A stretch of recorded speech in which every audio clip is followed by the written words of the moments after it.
Hey, everybody. Thanks for joining us today. Today we have a special guest, Fabrizio Aiello. Did I say that right? Yep, yes, you did. Awesome. Welcome to the show. Yes, welcome to the show, man. Yeah, thanks for having me. This is great.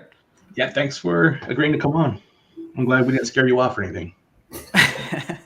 No, I was listening to Frankie B. Washington's last week, and it was fascinating, to hear like an in-depth like background of an artist. It was very interesting.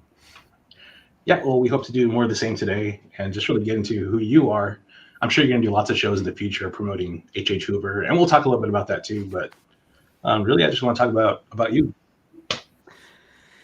Why don't you tell us a little bit about yourself?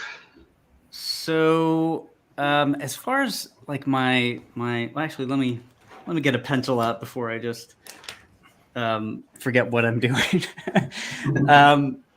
Yeah. So as far as my drawing, I'm kind of all over the place, but I am a little consistent as far as comics. So comics have sort of weaved their way in and out, but they've always been a mainstay. As far as what I've been working on, it's from illustration, pen and ink fantasy stuff to 3D modeling, sculpture stuff to like commercial illustration. So, but the entire time since I was, 6, I've been reading comics. So comics have definitely been the mainstay. And I really didn't kind of get back into comics until a couple of years ago, really.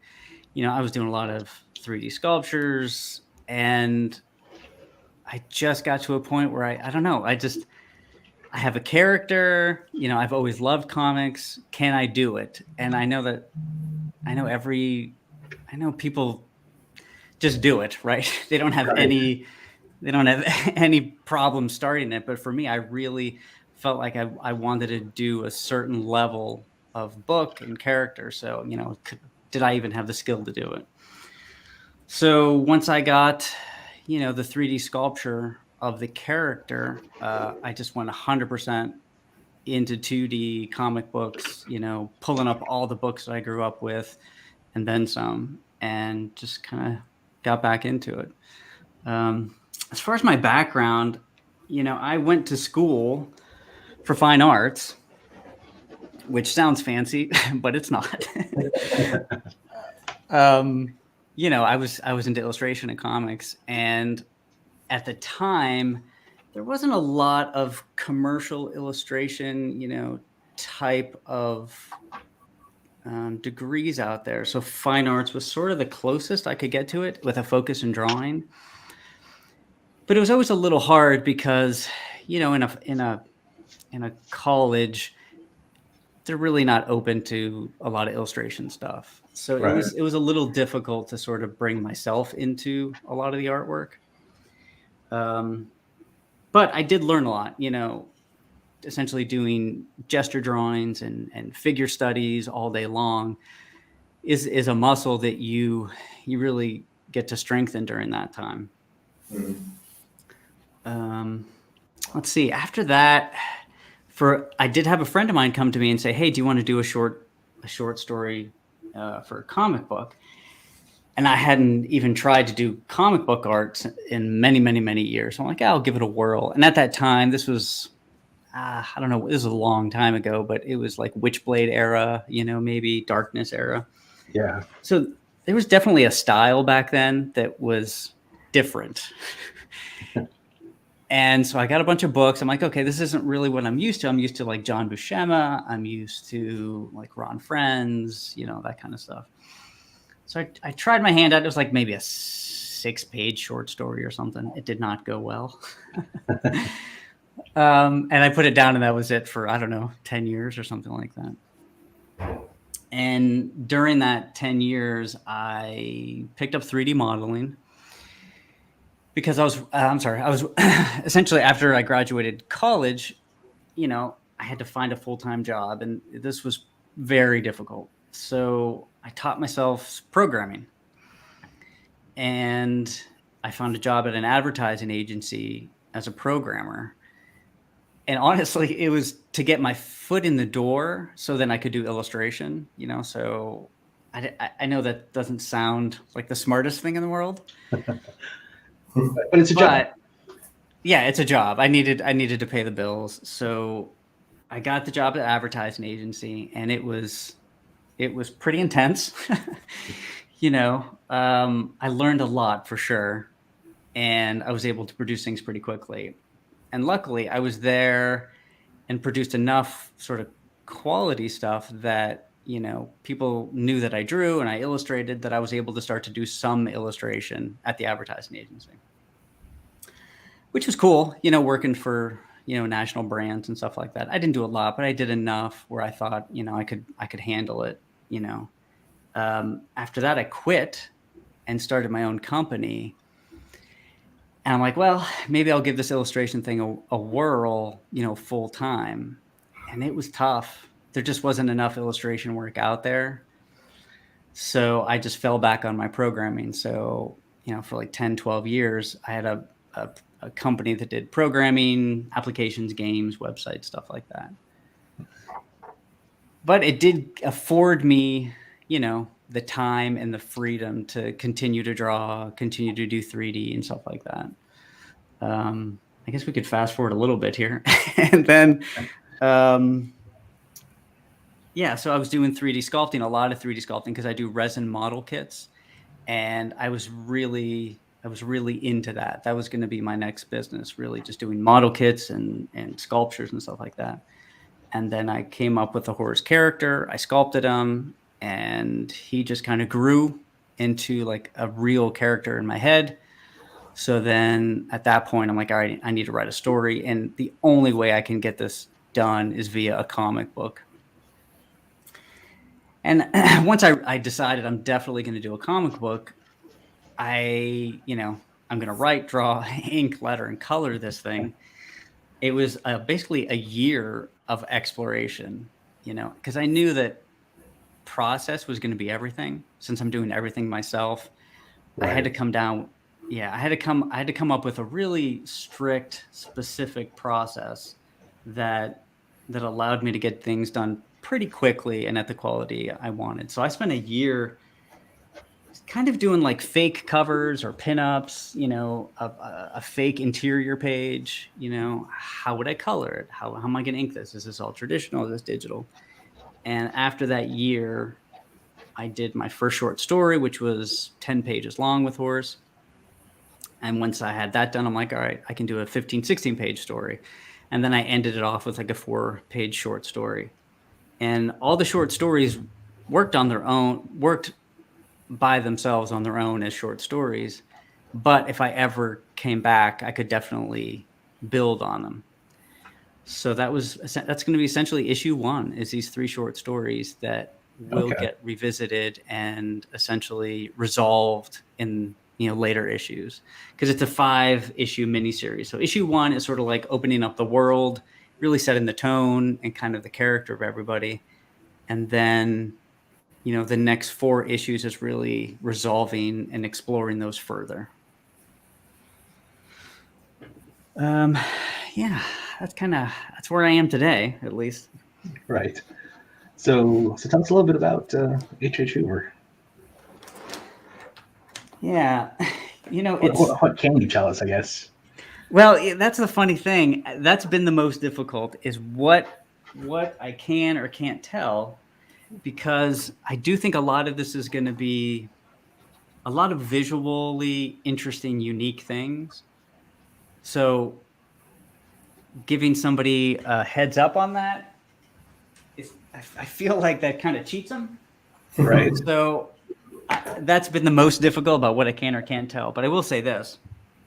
So H.H. Hoover, set in the 20s, early 30s, and it's a guy who wears a vacuum cleaner on his head, or something that looks like a vacuum cleaner, we'll say. And he has 2 partners, Max and Slurp, and they basically travel around and they solve mysteries. I'd like to think of it as, I'm trying to come up with like a good genre name, and to me it's like a cult, maybe like a cult detective adventure, something like that, Okay, yeah. It's definitely going to be heavy on the mysteries and sort of like it's more Sherlock Holmes than sort of like action, but there is action and there's, a lot of crazy stuff. And they travel through these pocket universes, and the pocket universes really can be anything. And that'll really be what the whole story is sort of like placed upon, is him traveling through these pocket universes, thwarting evil plans of alien creatures, or mundane sort of simple like little stories, which I'm not trying to diminish those. I do like little stories as well. I feel like every story it's the end of the world or it's some huge cataclysmic thing, but I think sometimes small like personal stories are like a nice balance. Right. Yeah, I think, as far as the character, he's very verbal and loquacious, we'll call him. He is excitable and maybe overly optimistic at times. But I think he's a good person, and that's actually pretty important to me, that he's likable and good. I'm not saying you can't have bad characters, but for him, it just, as soon as I drew him and sculpted him, that is what really popped out at me, Right. So yeah, I think that's the high level. Okay. So who are your artistic influences for you? Yeah, that's a tough one. 'Cause sometimes, and I'm sure you guys are the same, there's influences where I don't want to say it's attainable, but you don't feel quite so. It's not so far away that you can't call it an influence. Like, to me, Bernie Wrightson's an influence, but it's so Right. he's so far he's so far away that I don't want to call him an influence. I'm an admirer, Yeah. But obviously Bernie Wright's. I'm sorry, what's that? Definitely an inspiration. Yeah, that's a good inspiration. I love John Bushema. Like, John Bushema is sort of I think he's like a real master. I don't know if you've ever seen his thumbnails or his sketches. There's like a book of lost Bushema sketches or something. And they are just incredible. They're these beautiful gesture drawings that you can tell he did in a few seconds. And they're really incredible. It's like Frank Frazetta or something like that level of quality. Yeah. I mean, the usuals, Frank Miller, huge influence. Sin City is one of my all-time favorite books. Kirby, of course, although I actually love Ron Frenz, who is kind of like a very heavily influenced by Kirby. So it's Kirby with a little more anatomy. It's almost like this combination of Kirby meets Bushema or something like that. Right. So I love Ron Frenz's stuff on like Thor. I can't even think of the other stuff right now, and to be honest, I have a lot of non-comic book influences too. Whenever I'm coming up with characters or sort of these pocket universes, I really go back to like Renaissance stuff or like surrealist stuff. Yeah. It's not a coincidence. Like, his middle name is Hieronymus. And if you're familiar with Hieronymus Bosch's paintings, they are crazy. It's just the craziest stuff you'll ever see in your entire life. So there are some artists back in the day that I don't know if it's one of those deals where back then, they were eating a mushroom they didn't realize was some sort of hallucinogenic or something. Right. Yeah, so Bosch, for sure, Hieronymus Bosch. Trying to think of what else. I mean, I'm obviously a big, huge movie fan. I doubt that there's a lot of comic book artists that aren't big movie fans, though. That's true. Love Del Toro's stuff for the most part. he's had some misses, but like Pan's Labyrinth, stuff like that, I love.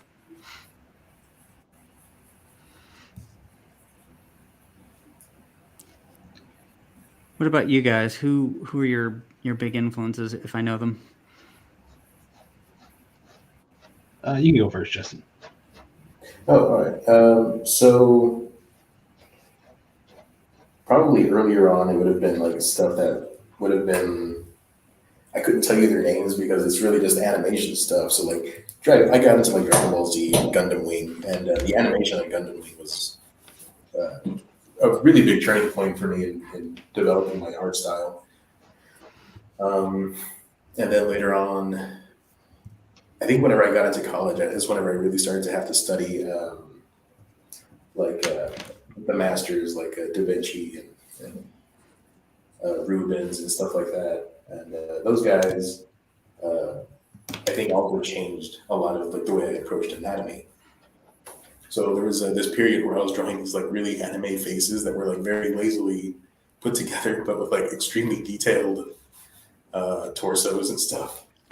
Yeah, So that's funny. Yeah, so I after that, probably the more like comic book influences I got were like Lino Yu, Yeah. stuff like that. And then probably a few years ago was whenever I really started to get into collecting John Buscema stuff. And looking into like more traditional artists like from the 70s and Marvel, DC, that kind of stuff. Yeah, the 70s were just, I mean, that was actually before my time. So a lot of that stuff, I just wasn't familiar with it, and I had to go back to it. And some of the draftsmen were just really incredible, like Gene Colan. I mean, they're just really amazing artists. Mm-hmm. It's crazy to think that you could have bought their books back then for like a nickel or whatever. Yeah. Yeah. But like today, you've got to pay like $5 for somebody that's fine. They're okay. They're still.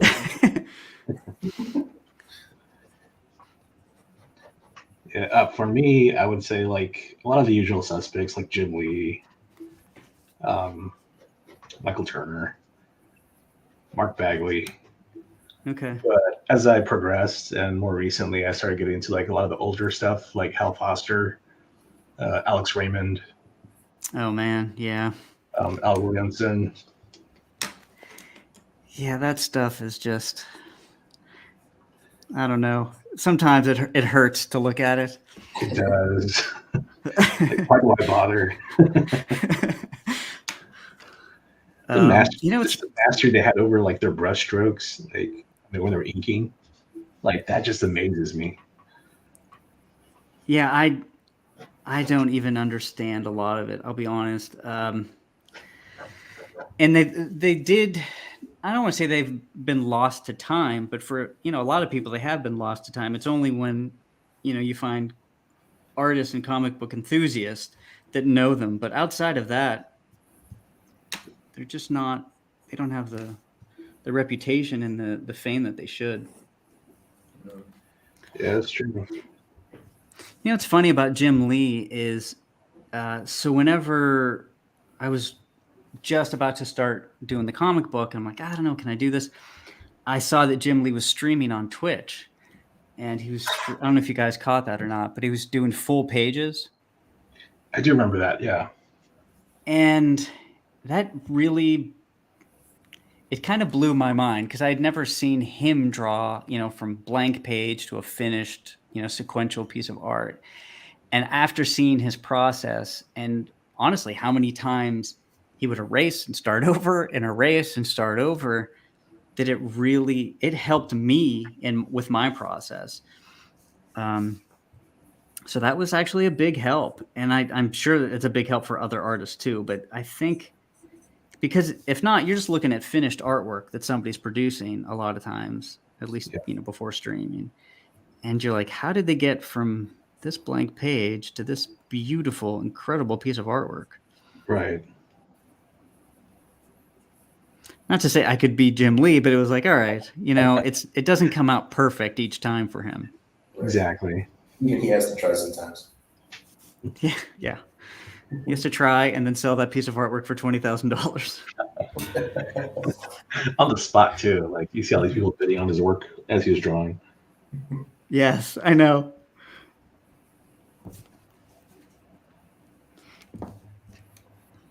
That's one of the things I like about watching like David Finch, his Monday Night Draw stuff.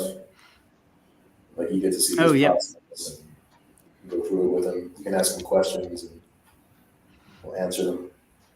Yeah, he'll stop drawing and just do a little head on the side or something. Yeah. Yeah, that's awesome.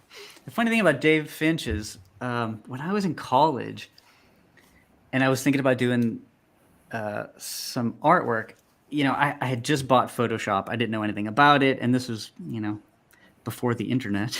So there's really not a lot I could do to, I don't know, how do comic book artists color? It just wasn't out there back then. And I had found his email, and this is, I don't know where it was at, back of a comic or something. And I emailed him like, how do you color? It's just like the basic process, how do you get around the black lines? I know it sounds silly to say that now because it's obvious, but back then you just didn't know. Photoshop was new, Yeah. and he emailed me back with a big long description on how you color in Photoshop. Awesome. Wow. Yeah. It was incredible. Yeah, it just seems like a genuine nice guy. Yep, for sure. I will say this too,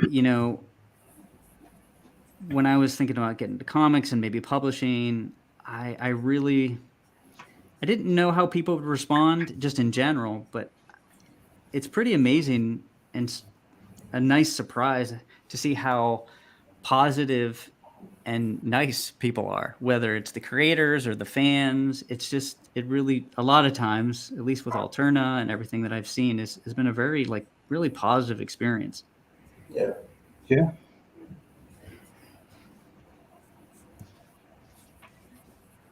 Yeah, I think for the most part it is until you start talking about politics and then people get ugly.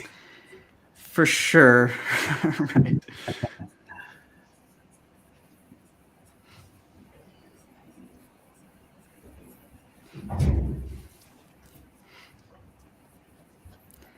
So whenever I'm doing perspective, do you guys know who Richard Friend is by any chance? Yeah. So I've been watching his videos, and then he has a Patreon, and he has a monthly review type thing. So I signed up for it, and he goes over my pages with inks and pencils. I don't know if he's going to be doing it much longer since he's coming out with a book, but he's helped me not be quite so, I don't know, just overly OCD on stuff. And I'm trying to be a little looser with stuff. Like with perspective, I still do a lot of times, unless I'm doing something like this, but on my actual pages, I do legit architectural rendering sometimes, Wow. and then erase that out. Drawings, which I don't recommend, but it's I'm so concerned about getting it wrong that, I go way overboard sometimes. Yeah.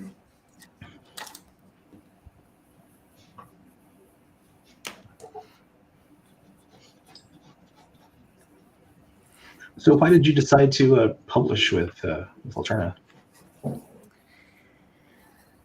Yeah, whenever the book was done, because as I'm doing the book, I didn't even think about anything other than finishing it. I'm like, you know what? I just need to focus on it, finish it, and then maybe at the end of this, I'll see the quality and see the viability of publishing or something like that. So as I'm working on it, I wasn't even thinking about that at all. But once I was done with it, I actually found a couple of people online to review it.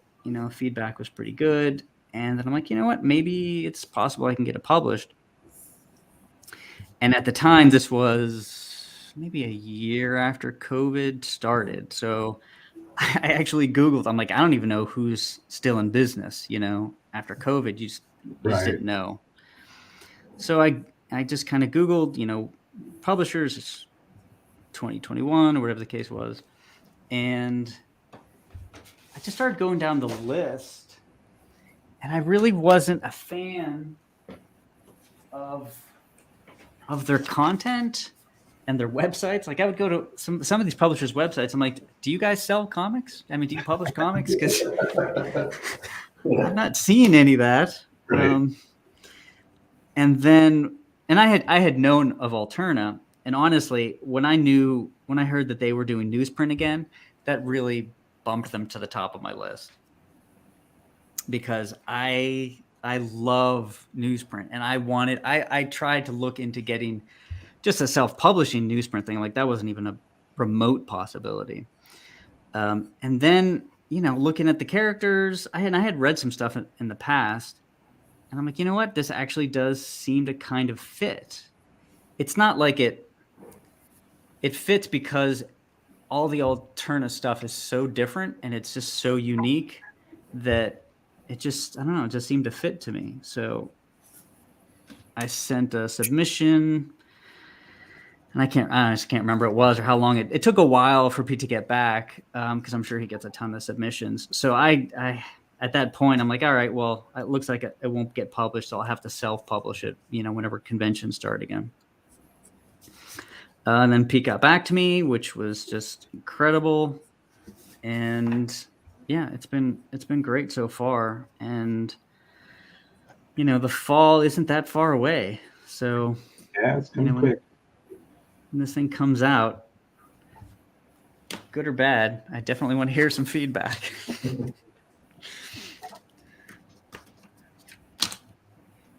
But I like self-publishing is interesting because it's easier to self-publish now than it ever has been, So Right. It's definitely a viable option.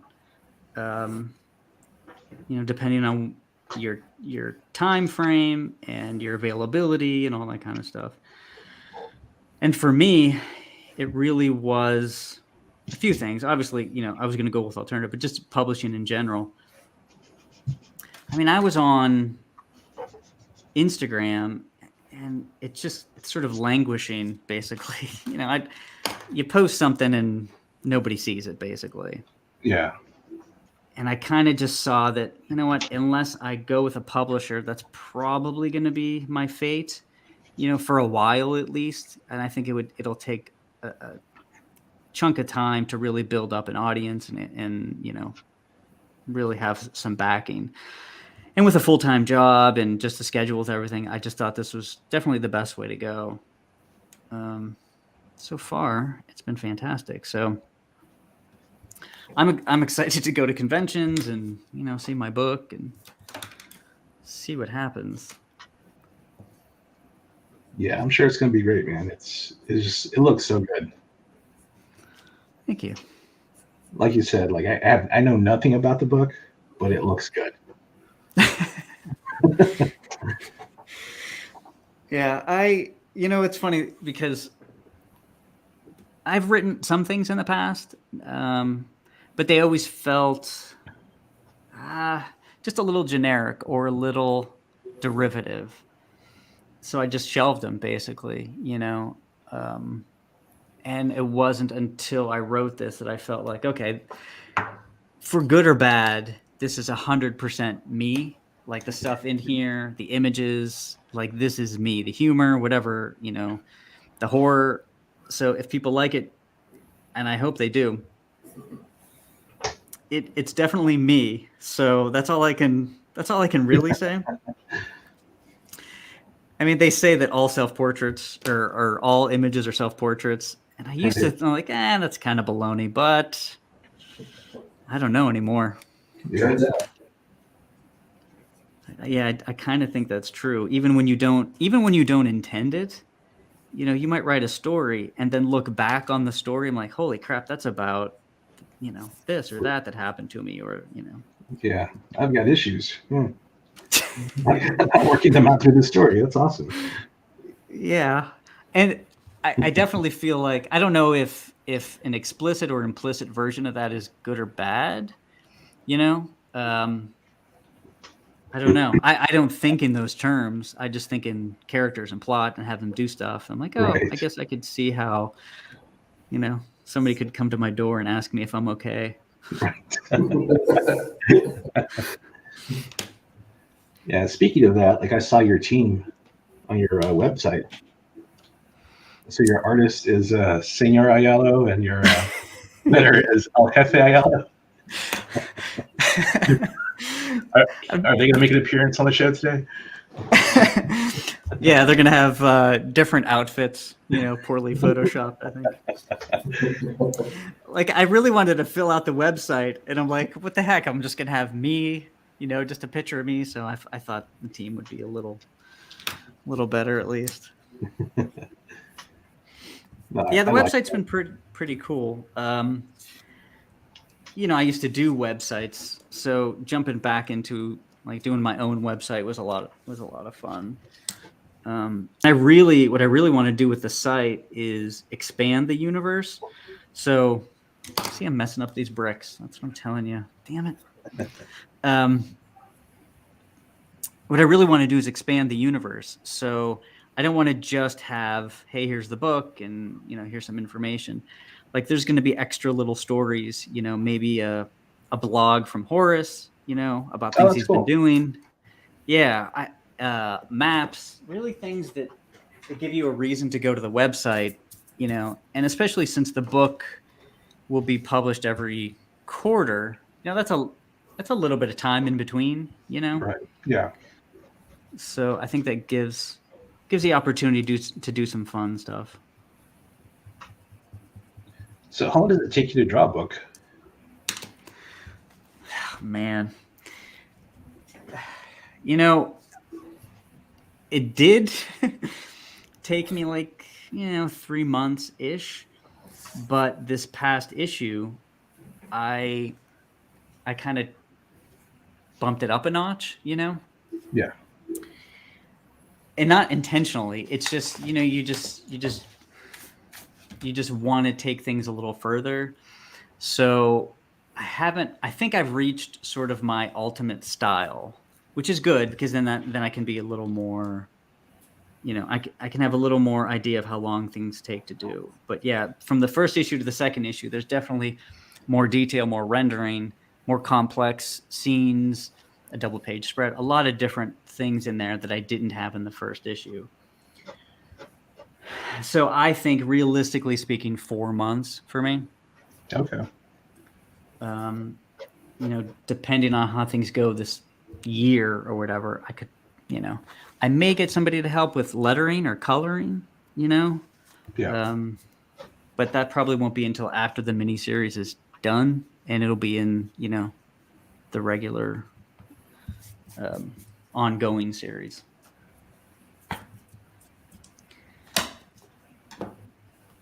Oh man. It is. I can't tell you how cool it is to see other people drawing Horace. This is just so awesome. I can't tell you how fun it is to draw him too. It's like this is really fun. I like it. Yeah, he's a fun character. Yeah, it reminds me a lot of the Tick and those characters. Yeah. Like, it's almost like this Yeah. Cherryhead Chippendale kind of vibe to him. Yeah, he's like a big personality. The Tick is definitely an influence. And I'm trying to bring Pouches back. I think Pouches have gotten a bad rap. They have. Yeah. It's time. Yeah, I mean, Listen, man, I got stuff to carry. exactly. Yeah, they've just gotten a bad rap. Yes, they were very popular, but I think they're still appropriate. It's not like you can have a superhero with a fanny pack. He has to have something. Exactly.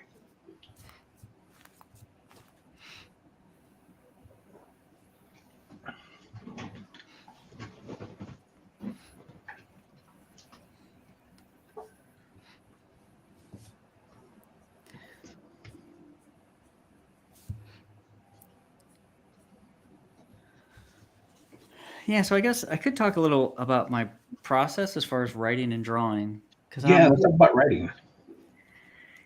yeah, that's definitely an interesting thing for me.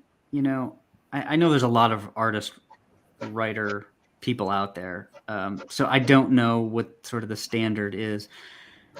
But for me, I really bounce back and forth, and I actually spend a lot of time thinking about process. Like I said, because I need that process in order to get this stuff done. So, like, if I notice this helps my process, I articulate it, I write it down, and I make sure I do it the next time.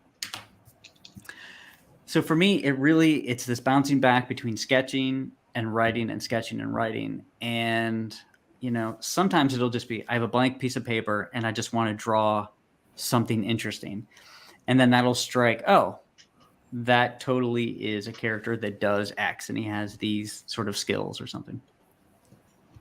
And then I'll jump back to the writing and then I'll kind of flesh it out a bit more. And then I'll jump back to the drawing. I'm like, okay, now that I have more writing down, you know, I have a little more of the background that adds to the character. So I can add some more little pieces of jewelry or weaponry or something because now I have more of his background. But honestly, for me, the end is lettering. And I find this each time.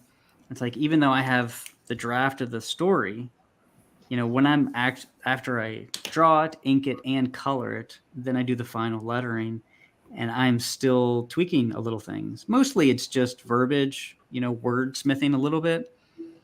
But there are times where, you know, that finished piece of artwork, just a light bulb goes off, and it has a different tone to it, you know?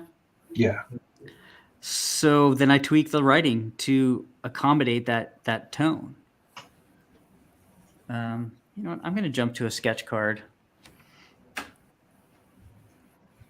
Yeah, and that's basically it. You know, it's really just drawing and sketching, and they both inform each other. As far as my writing influences, I mean, that I don't know if I pull more from sort of traditional literature or not. I'm a big reader outside of comic books, so I feel like I have a pretty varied background. And to be honest, whenever I was first coming up with Horace, and I'm still kind of figuring out what he can do, how he can do it, I kind of set him aside. I'm like, you know, how can he go through these pocket universes? Or no, it was before pocket universes. I'm like, you know, what is he going to do, and where does he go? I was reading a theoretical physics book by Mikio Kaku, is one of my favorites. And in it, he starts talking about pocket universes. And I'm like, pocket universes. And then that's it. So I'm kind of bouncing all over the place, but I for me, that helps. Yeah. You know?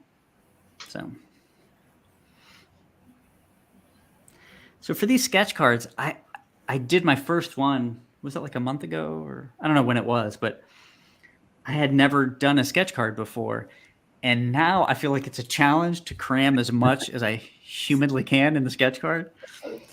So one of these, I think this might be it. I'm going to draw the tiniest Horus in like this giant, you know, area or something. Awesome. Yeah, then when you get back to doing comics, those smaller panels are going to come easy to you. Yeah, exactly. I will say that the small, just in general, comic books was really, I never drew that small. You know, even when I was doing illustration or something, I was never drawing, you know, 11 by 17. That seemed like tiny to me. So that really was honestly one of my biggest, you know, hurdles at the beginning, is drawing these tiny little panels. But after you do them for a while, they're actually kind of fun.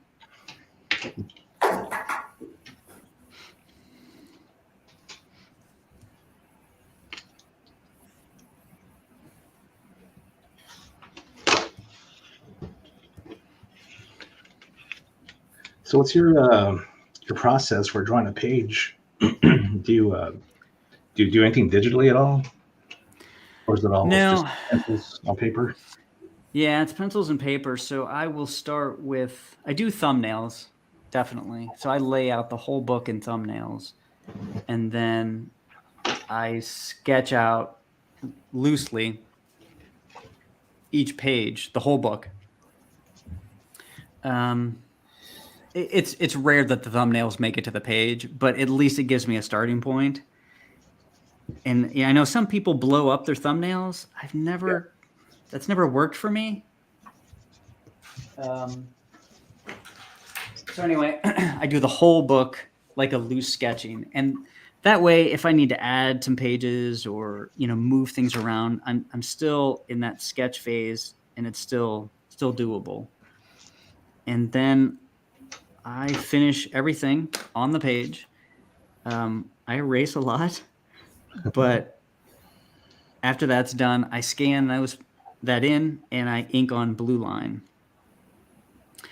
Because speaking of my process, one of the biggest things was finding paper that I liked to draw on and ink on. And as far as I'm concerned, there is no paper that is great to draw on and great to ink on. It's one or the other. Right. So I found the perfect inking paper, which is like these Eon boards plate surface, which is just incredible to ink with a brush on. And the paper I use is it's nothing special. It's that Strathmore 200 blue line. Yeah. And I have stacks and stacks of paper. Every time I hear there's a paper shortage, I ordered like 300 sheets of paper. So yeah. So I scan in the pencils, print out blue lines, ink on the Eon boards, scan those in, and then I color digitally. And I don't know if coloring's my least favorite part of it, Yeah. It's, I don't know. I don't know. Like, as I'm doing it, I'm not a big fan of it, but the end product is so nice and rewarding that it kind of makes up for it, I think. And so as far as the coloring, I do the flat. I don't do the flats. I actually have somebody help me do the flats usually, which is really nice. But I stick to the palette of the 70s. I can't remember where I got this palette, but it's like, I think 80 colors or something like that. So I stick to that palette. I do not deviate at all from it, which makes it a little easier sometimes. Sometimes it's a little harder. I stick to that palette, and then I overlay like a watercolor, essentially Like texture that I've done in the past. I have like just sheets of watercolor paper that I've messed around with to give it a little bit of non-digital feel, because I think with traditional pencils, traditional inks, and 100% colored digitally, it was fighting with each other a little bit. Yeah. So that's that. And then I letter in Illustrator. I don't know what you guys use as far as digital stuff. So that was the hardest part, is figuring out how to letter. I tried Affinity Designer. I tried Clip Studio Pro. I tried Illustrator, and then all the way back to Illustrator. So that was tough for me to find something that worked. Yeah.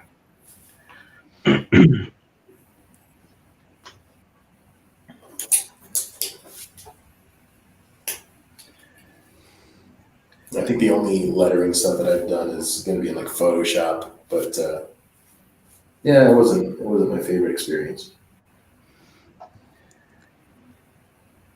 Yeah, it's an art form on its own. It is. It really is. And I don't do it because I feel like it's nothing, I can do it. I do it because I'm still writing when I'm lettering. So if I gave somebody like the final script, that they'd have to fix it like 800 times. Because I constantly go back up until the very end.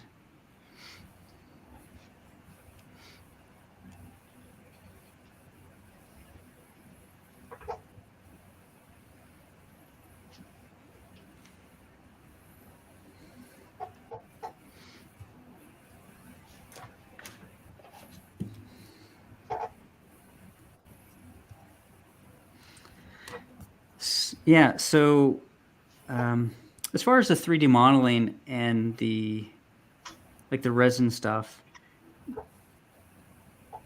I actually plan on, like, I already have one for Hoarders, which is like a big 13-inch sculpture, but you know, I love the idea of having like little models of all the characters.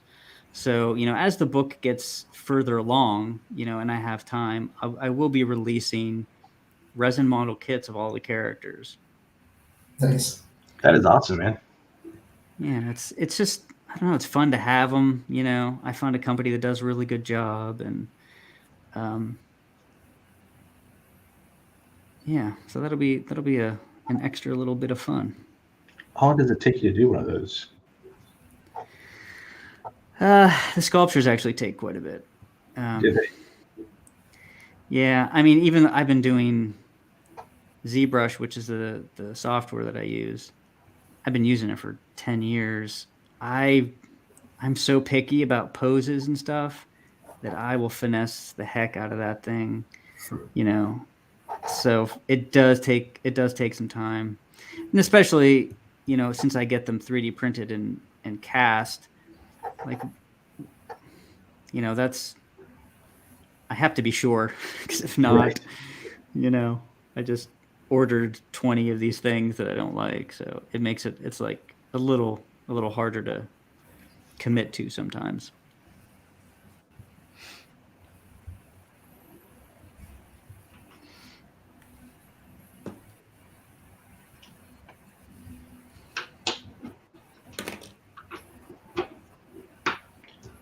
Yeah. So I think I mentioned the hardest thing to do is figure out what I can say and what I can't say. Like, as readers, like, what are your opinions on that kind of stuff? I stay away from trailers, for movies and stuff like that. But some people, they don't mind like being spoiled at all. Yeah, I think it builds excitement for some people. I don't know. For me, it depends on the project. Sometimes the more I see, the more I'm convinced I want to see the movie. Hmm. Sometimes the more I see, it does the opposite and says, well, no, maybe I don't want to see this movie. Yeah. So I really don't know. I think about Yeah. old comic. I'm sorry. Go ahead. Oh no, I was just gonna say it's also kind of a mixed bag for me. Like sometimes I do want to learn more.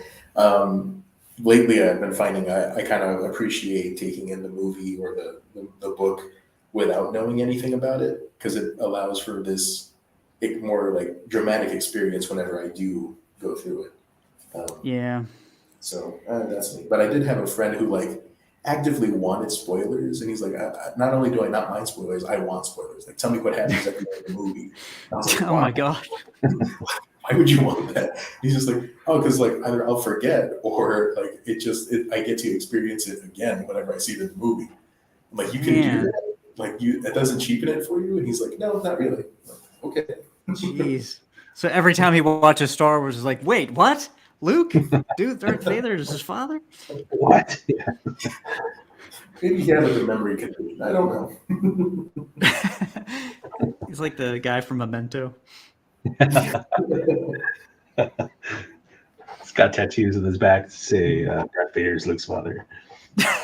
They're all movie references. Every time he sees it, like, no, He just forgets that it's there. Yeah.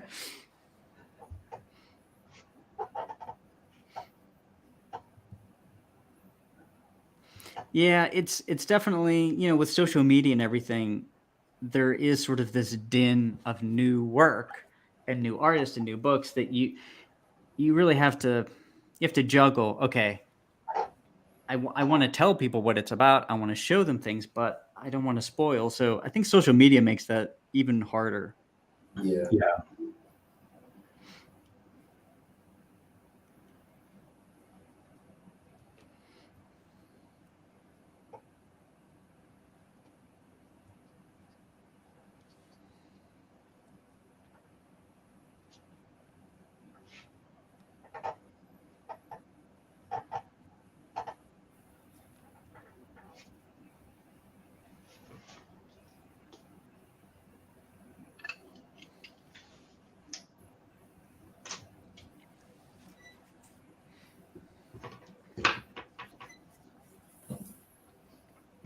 So how many stories do you have planned for the book so far? So the first 5 issues are written, and the first 4 issues are actually like thumbnailed and rough laid out, and the last issue is written. After that, I definitely want to do an ongoing, and is that? Oh, Johnny Johnson asked a question. Yeah, I said, what are you guys working on? Yeah, so we are drawing H.H. Hoover. Well, Justin and I are. Well, actually, you are too, right, Fabrizio? I am too now. Yeah. Yeah.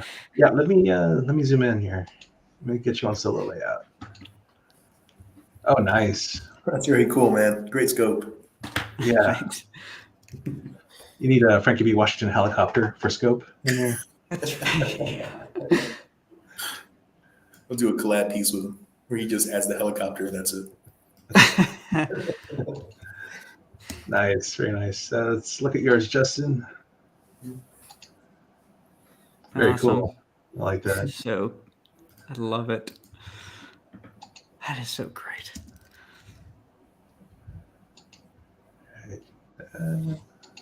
We got Ben. Let's see here. Let me It's very cool. let me recenter it here. Awesome. It's kind of bleached out, isn't it? There we go. Oh, There we go. Yeah. It's so great. Love it. All right.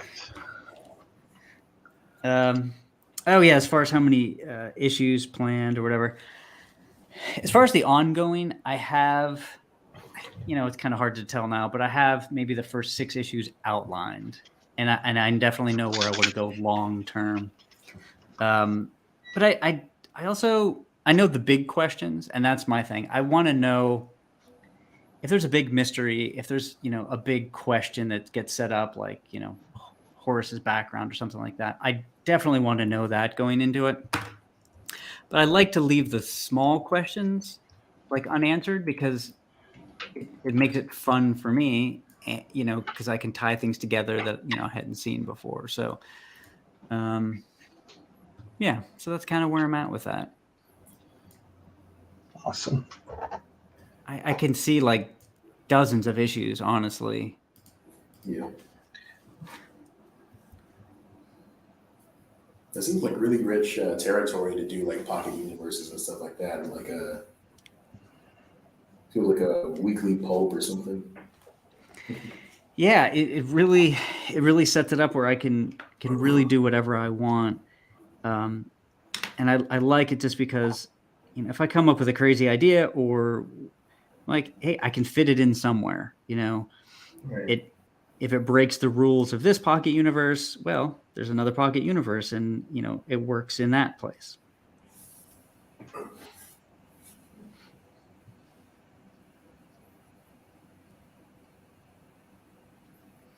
But I think there's definitely going to be different kinds of stories, and like with the first issue, those 3 short stories, I wanted to show 3 different aspects of Horace himself, the characters in the world, a little funny, a little action, a little creepy, a little sad. So there's there's going to be a lot of different kinds of stories, which I'm excited about, cover lots of territories and not just sort of visual stuff, character development and tragedy.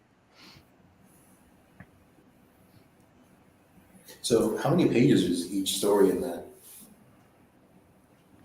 In the first issue is first one's 10 pages, second one is 15, third one is 4 pages, and I have a couple of I have a fake ad in there. So, as a developer, and right now I've been a game developer for quite some time, I have a bunch of unfinished games, like every other game developer probably, that I thought have value, and to this day I think have value, but they took too much time to do, or budgets, investment and stuff like that. but I still have sketches and sketches and sketches and, you know, gameplay and all that kind of stuff. So what I'm doing for these issues is I'm putting like fake ads for games that don't exist. Yeah. Like pretend Atari games, you know? So that's kind of a fun little thing I'm doing. That's pretty cool. Awesome.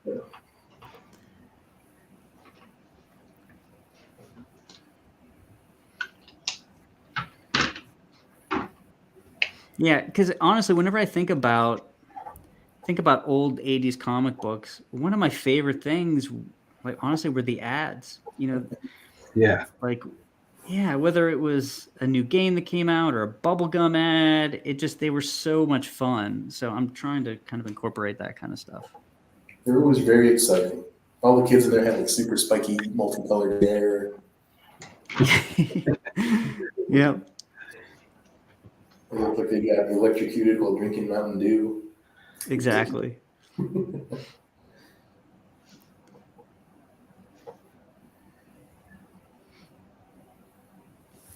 Yeah, do you remember those combo ads and the combo.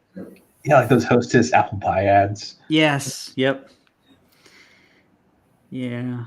And especially during like Christmas, the holiday, you know, it was always like a Wolverine with a Santa hat or something. Yeah.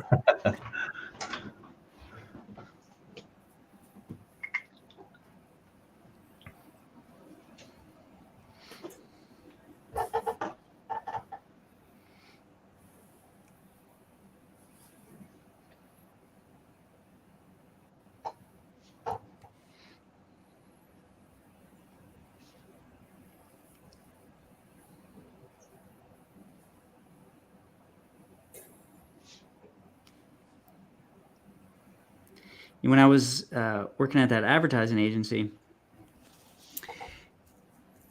in a lot of ways, they're all the same, you know, and we would have these brainstorming meetings on, you know, marketing stuff. And I would always, you know, try to do something a little different. And I would, you know, hey, let's try this or do that, or, you know, whatever the case may be. And invariably they would just be like, that's too crazy. We're just going to do a version of the last 8 things we did every single time. Except one time. So I'd been there for maybe 3 or 4 years, and we were doing a website for the company. So the company website was a big deal, you know, for an advertising agency, like their own website. That's how they got a lot of their business, you know. So I'm like, all right, well, why don't we do this sort of kind of, it wasn't steampunk. It was, I called it like wood punk. Everything was wood or whatever, like a rocket ship made out of wood. And there's this hot air balloon with a floating bedroom beneath it that you pop with a balloon, you know, it's all this crazy kind of stuff. And they actually let me do all the illustrations for it. And it won like awards for websites, you know. That's cool. Yeah, I really love those illustrations. It had a really interesting sort of vibe to it, and it's not my current style, but you could definitely see similarities. You know, I was using brushes, and that's sort of like my very early comic book style, but that's when I felt like I had a little bit of success with it. That's awesome.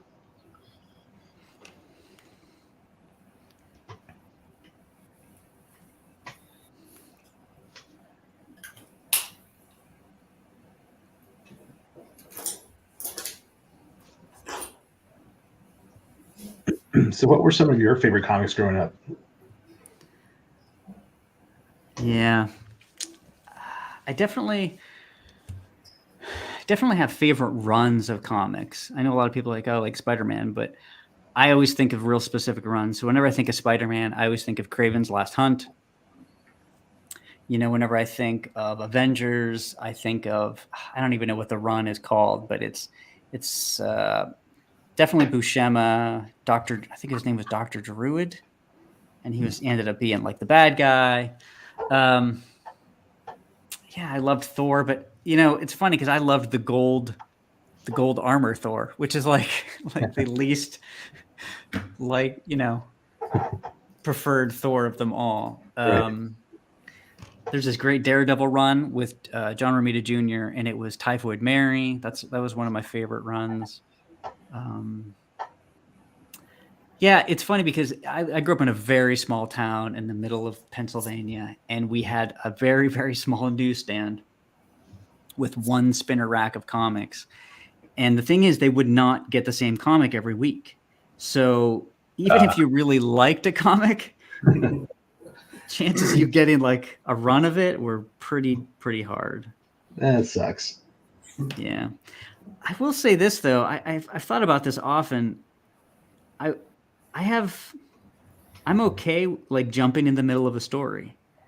And sometimes I prefer when like TV shows, bad TV shows, that they just end and don't have a resolution because a lot of times they don't stick the landing. Right.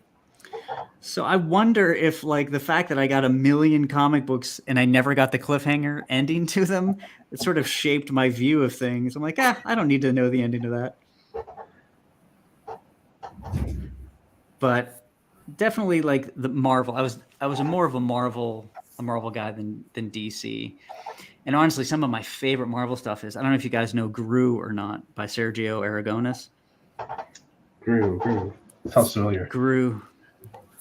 Yeah, he did, I think he did Mad Magazine for a while. He's an incredible cartoonist, but it was sort of like a spoof, funny version of Conan the Barbarian. And it was one of my favorite books. Okay. I loved Spider-Man. I loved Spider-Man 2099. It's so funny to see them doing stuff with 2099 now because I loved that book. The costume design and sort of the city, that futuristic city. I loved that. What are some other favorite books? I mean, Hellboy, Sin City, later on. Yeah.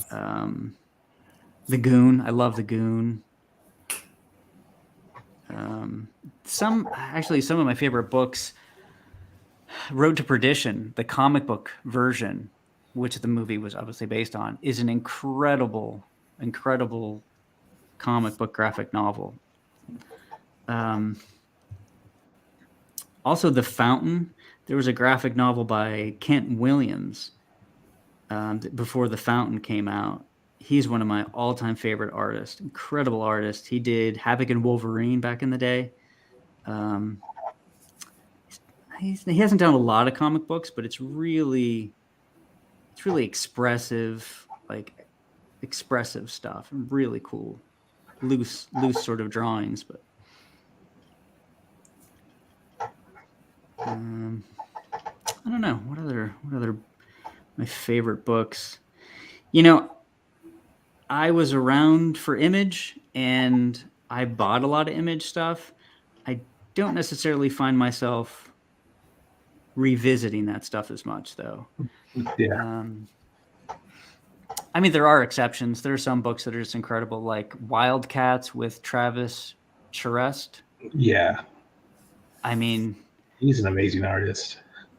Yeah, stuff like that. I just keep near me and flip through on a regular basis.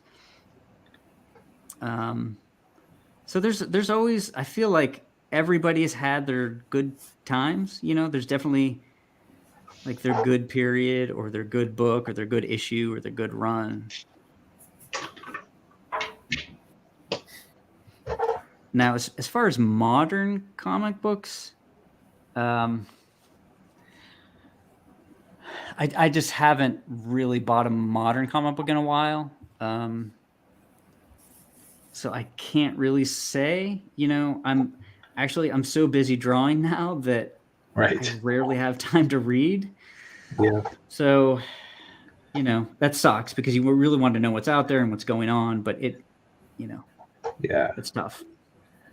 Yeah, I'm right there with you. It's been so long since I've actually went to a comic shop and bought a comic. I'll get Pete's like bundles, and like those were the comics that I read. I think the last thing I read was Wolf of Batsy. Yeah, that's a great book.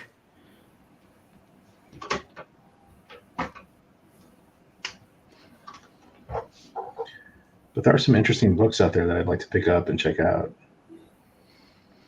Yeah, I did buy. Like, I'm not a big fan of digital comics, but I do like to use that as, oh, this book looks interesting. I'll buy it.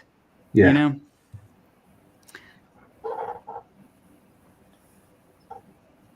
But honestly, the first, I don't know how many months that my Horace book was done, before the thought of publishing or anything really came out, I had posted it on Webtoons, and honestly, it was just a PDF on my website.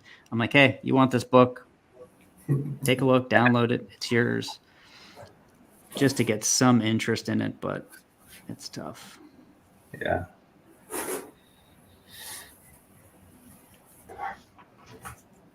I will say this about digital comics. I moved recently, and having to lug long boxes around, my least favorite thing in the world. Yeah.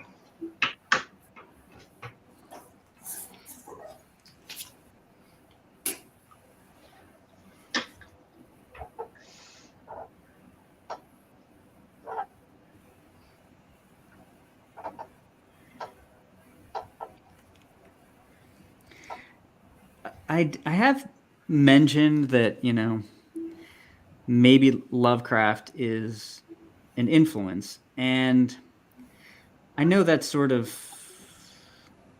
a lot of people mention that now, Lovecraft as an influence.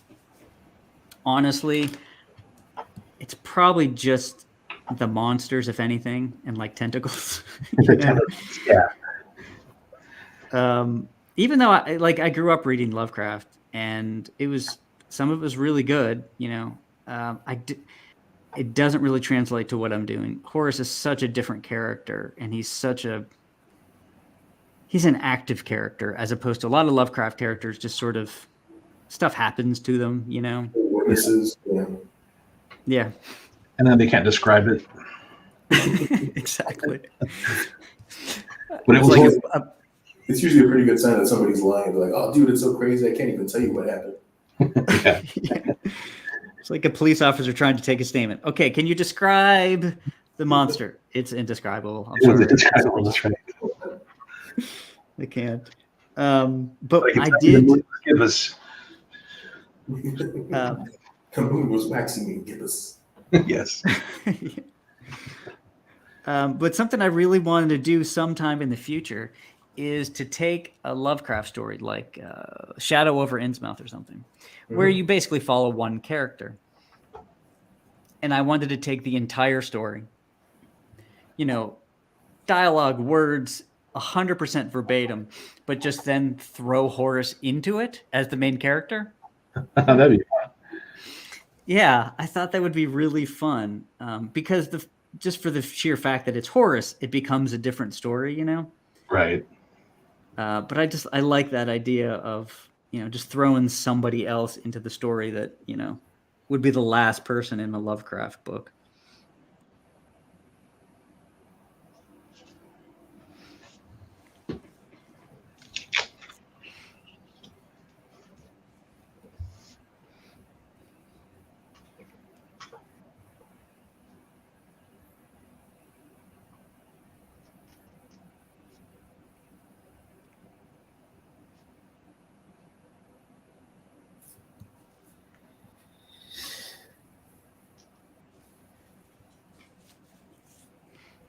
All right, I'm going to ink this guy. As of yet, I have not been brave enough to ink a sketch card with a brush, but today I think I'm going to do it. Today's the day. Oh my God. I know, it's crazy. Things are getting crazy. We got it live. We got it live right here. Whatever happens on camera, there's no going back now. That's right. Committed to it now.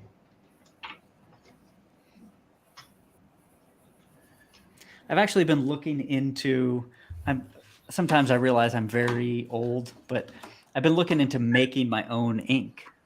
Really?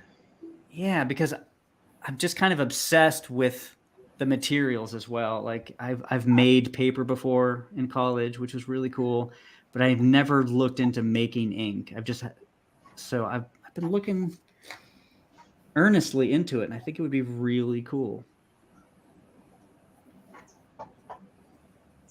That would be interesting.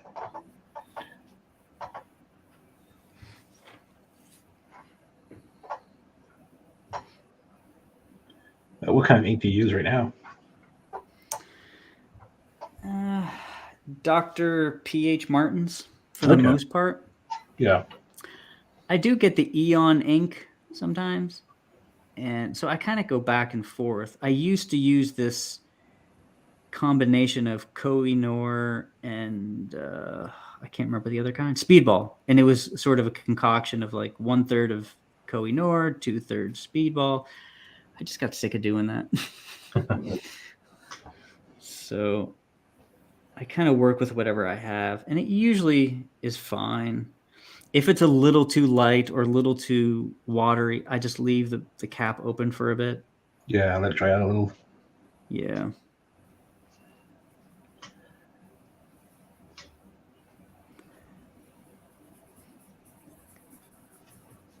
I do get concerned that I won't get the materials I need whenever I need them. That's like I wake up at night just being concerned that I'm not going to get a Winsor Newton brush when I need it.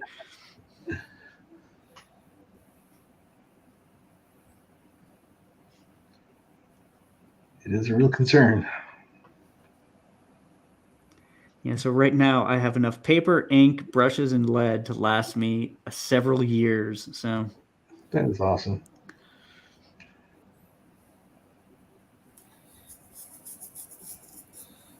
Yeah, I'm sure prices are going to go up on everything. Yeah. Yeah. I will say that, if I work digitally, that would be solved, but I don't think it would be the same quality, unfortunately. For me, I know some people really take to it. I've tried and it never works for me.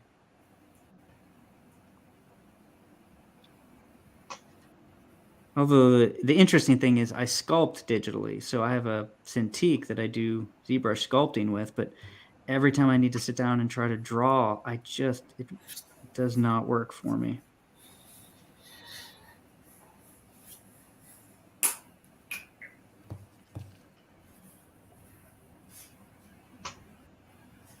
Yeah, I go back and forth. I've done digital pencils and inks and traditional pencils and inks.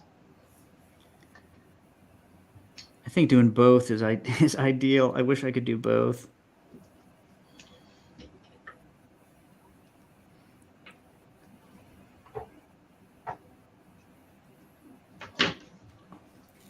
I will say I do like sketching digital just because it doesn't matter. If I lose the file, whatever, it doesn't matter. And I'm not using that paper. Yep.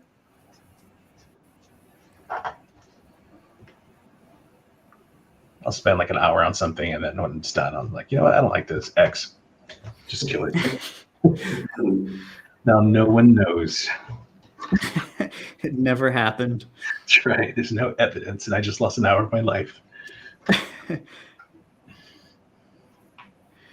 I mean, honestly, that was also another big impetus for me, like doing the comic book, because so many years were spent sort of just doing random drawings and then just going in a file folder, and nobody ever saw it. It wasn't part of a bigger thing, It was just a random drawing, and that random drawing just went away.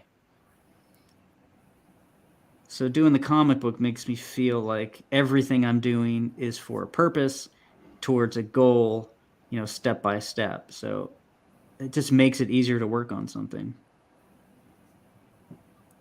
And I actually got addicted to finishing things. I know, like, finishing things sometimes is hard.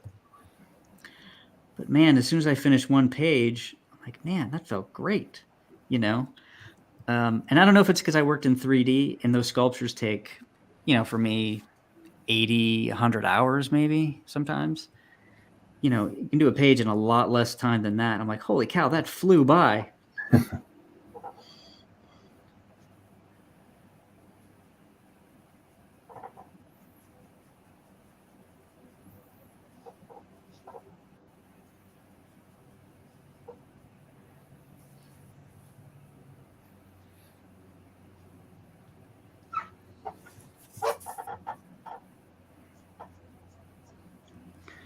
So I think I can do this with a brush. This makes me happy. Yeah, let me zoom in here. Let's see what you got going on. Very nice. Oh, that's very cool. Thank you. The only problem is I think this pencil is pushing back on the ink a little bit, but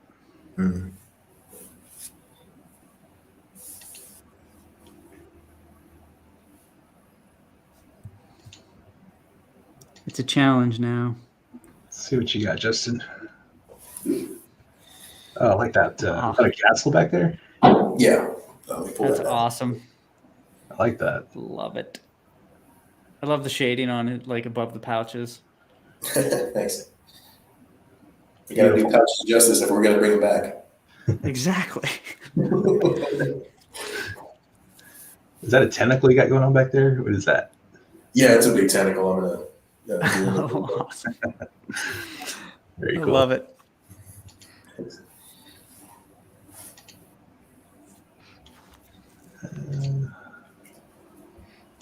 What do you got, Ben? This is where I'm at right now. Nice. Awesome. Love it. That's really great line work. Thanks. Yeah. I do apologize for the hose coming from his mouth to his head. It sounds like a great idea until you have to draw it. That's so awesome. He's a fun character to play with. For sure.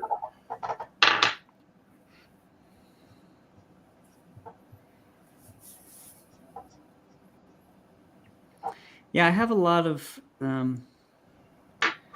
characters planned. I mean, again, I don't know if this is a spoiler or not, but essentially they're called knots, and they can travel through pocket universes. So what it is they've learned a skill so well that skill allows them, sort of unlocks sort of like the fabric of reality, which allows them to pass through these pocket universes.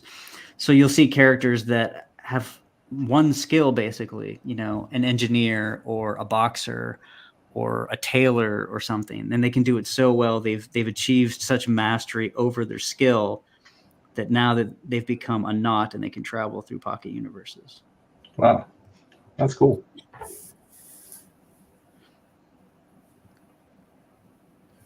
Yeah, so can you tell us about the side characters, Slurp, and what's the other guy's name?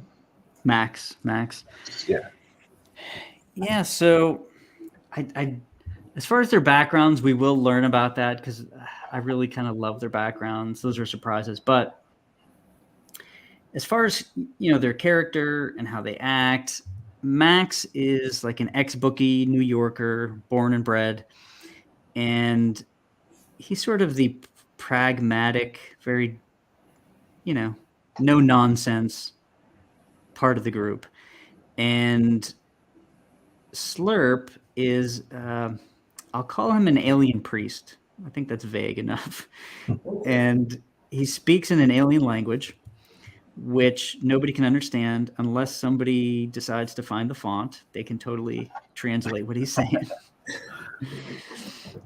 And I think of him as, honestly, I wanted a way to kind of draw Dracula or Nosferatu or something. Okay. So in a way, he's definitely in that vein, but he's also like a golden retriever. And so he's very protective of Horace, and if you mess with Horace or Max or anybody, he will show his teeth. And the reason he's called Slurp, honestly, is because his mouth is full of teeth. So he doesn't have lips per se, so he can't really talk in any sort of language that anybody would understand. So Slurp is just his, like, I don't want to call it a nickname because it is his actual name, but that's where that came from. Okay. Yeah, I was going to say he looks like a vampire. Yeah, it really was. I'm like, I want to do like a Nosferatu type character, but make him likable and cuddly sometimes. I don't know. I've seen that guy. He doesn't look cuddly to me. He doesn't, but like there'll be parts in the story where I think it kind of shows. In the first issue, well, actually no, it's not in the first issue, but there will be an issue where they're in a car and they're driving. You will definitely see Slurp with his head out the window, That's awesome. So, yeah. But if you mess with anybody, he will let you have it. Those fangs and those claws.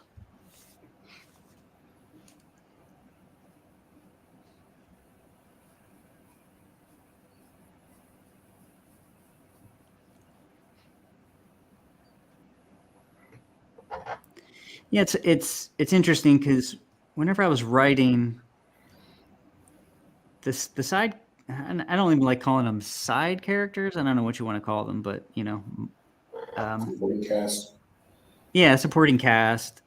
I love them just as much as the main character, and I don't know if the readers will do that, but as a writer, like sometimes you love your characters, and I love these guys just as much as Horace. So to me, I can't even imagine the story without them now, Yeah.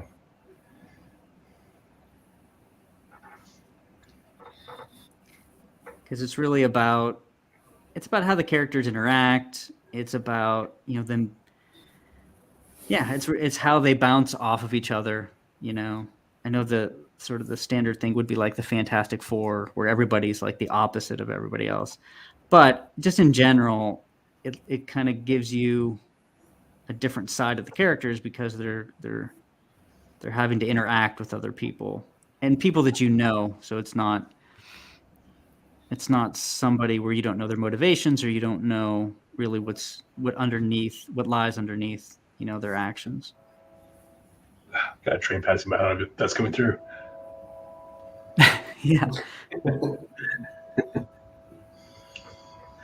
I'm sorry, guys. I gotta catch the train. I'll see you. I was just gonna say, if the comic fails, and Hobo Life is really right around the corner for me.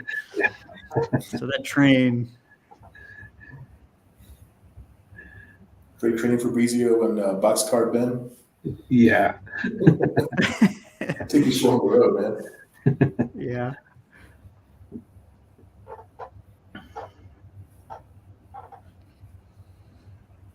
I'm sure it's not an omen of any kind.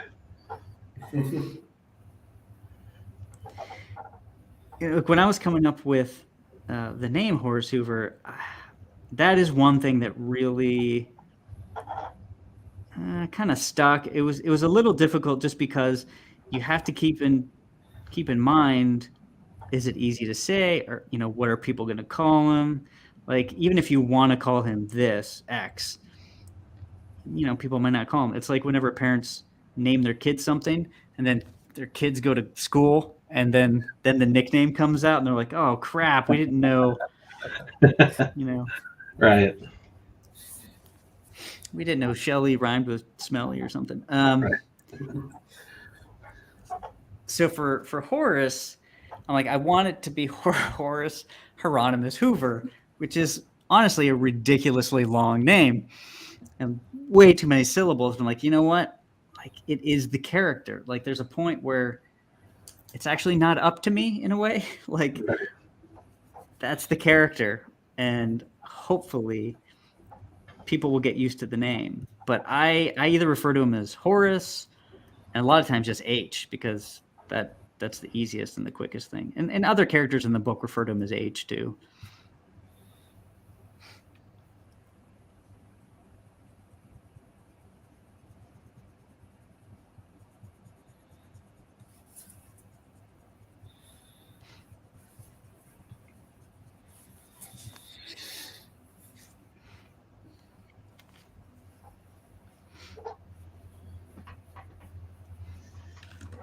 So yeah, this thing that I'm drawing now, I'm like, okay, this big giant monster with things coming out of him. I kind of like that. So I'll sit on it for a while, and if I come back to it and I still like it, then I'll start to kind of write a story or background, or at least a world, where I can place it. Nice.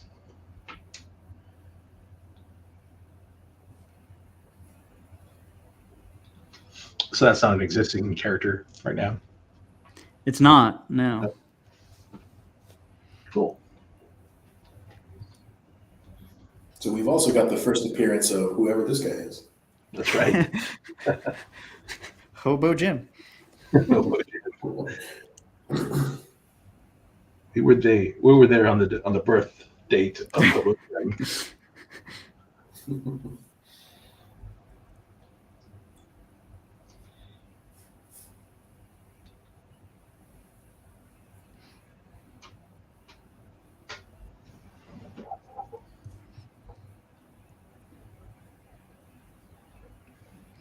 Yeah, I definitely, I think because of my background in other industries, whether it's programming or advertising or whatever, I definitely think of a lot of other avenues to promote and or expand the world.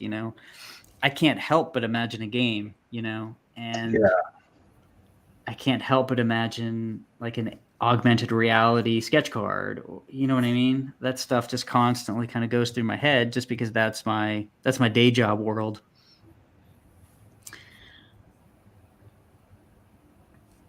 And as long as there's the physical comic book to start with, because that's all I ever wanted was just a physical comic book. As long as there's that, all of that other stuff I think can really be gravy, but I think will add to the world.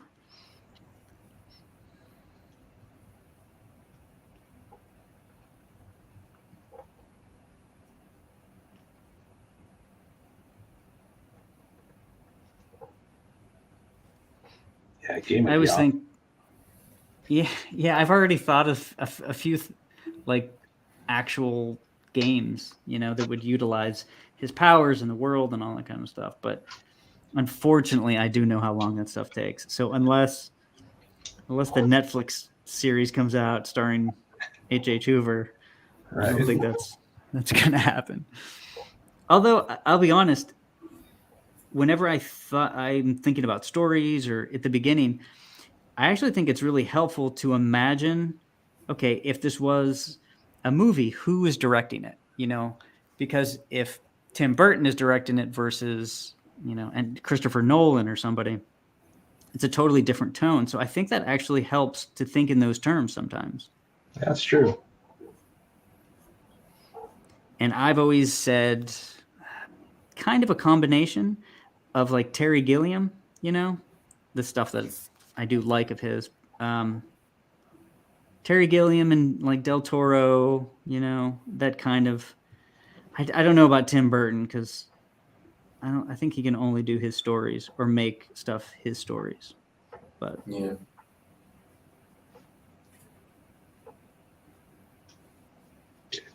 Johnny Depp is Horse. Johnny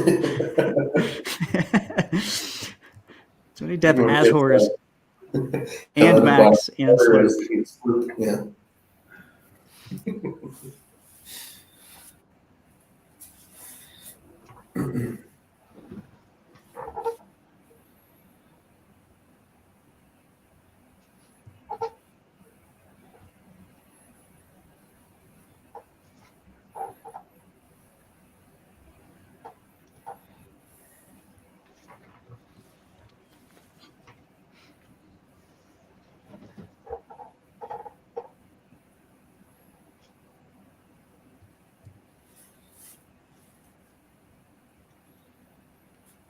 Something else I do, I'm sure a lot of people do this as well, though.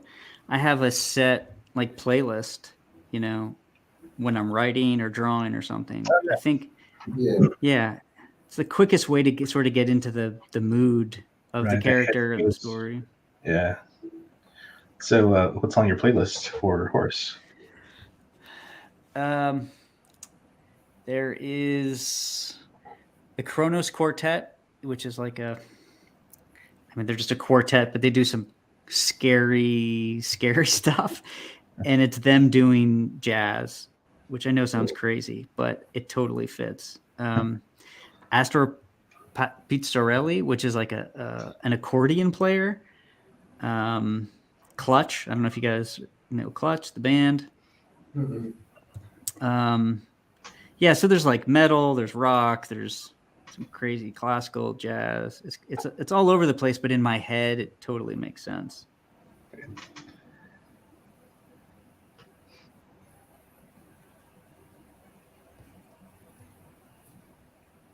Is there like one song in particular or one piece that really gets you there right away? Yeah, I think the accordion stuff. Accordion stuff. Because it's not like polka. It's creepy accordion music. I don't know. I know that sounds insane, but It's almost like a French maybe kind of an influence. Yeah, maybe, kind of. Yeah, for sure. I know they have like very longing kind of feelings to their accordion music. It's not quite techno. It's not quite not quite the rest of it, but yeah, I get it. Yeah, like there's some old French movies that I love, like City of Lost Children, and these are old, but Delicatessen. They really have like the same kind of mood and style.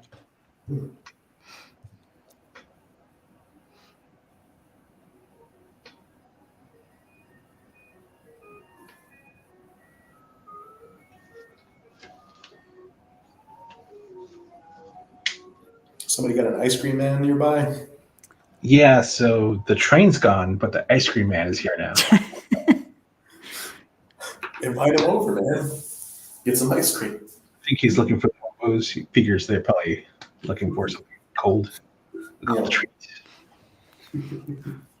They do like ice cream. Hobos love to blow pops, right?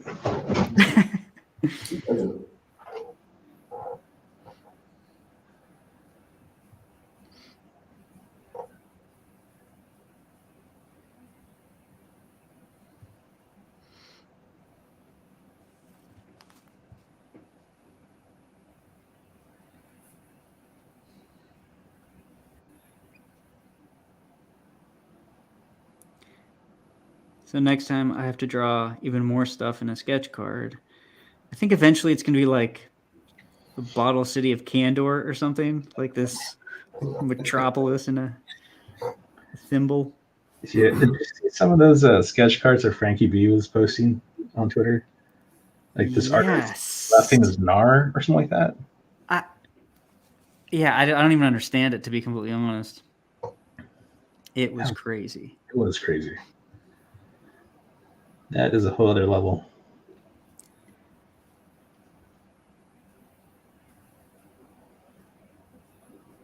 Yeah, because they look like fully painted.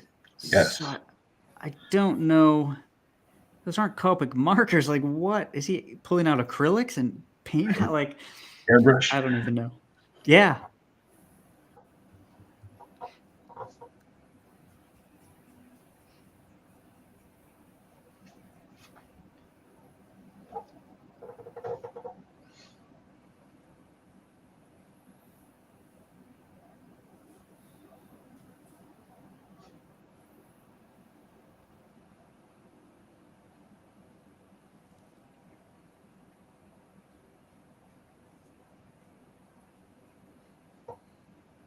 So is this the first comic book you've ever drawn?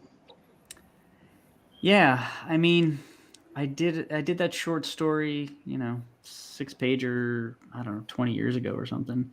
And then there was another short story that I think it was finished. I honestly can't remember. But that was it. This is like the first full length comic book that I did, other than those two short stories. And those were pretty big failures, but the failures definitely add to the successes occasionally. So that's right.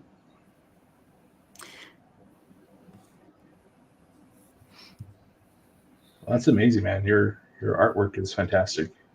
It really is. Thank you. Yeah, I definitely feel like my background and a lot of different stuff has helped with this. Yeah. So even at the time, if it felt like a failure, whatever I was doing, I think it all fed into kind of what I'm doing right now. So that's made me feel a little better than like a lot of wasted time.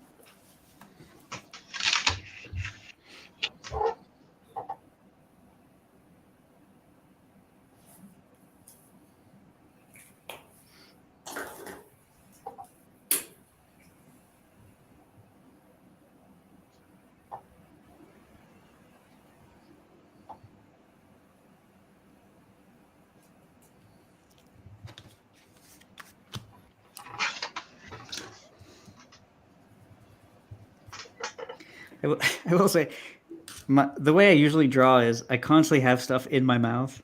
Like I put my eraser in my mouth with my, so it's not overly conducive to talking and drawing sometimes. So I have to.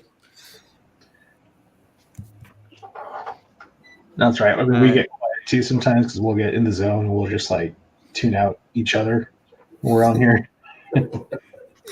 Yeah, I mean, it's like, oh yeah, we're doing this live. Like, how was your day? Do you guys know Sanford Green, that artist?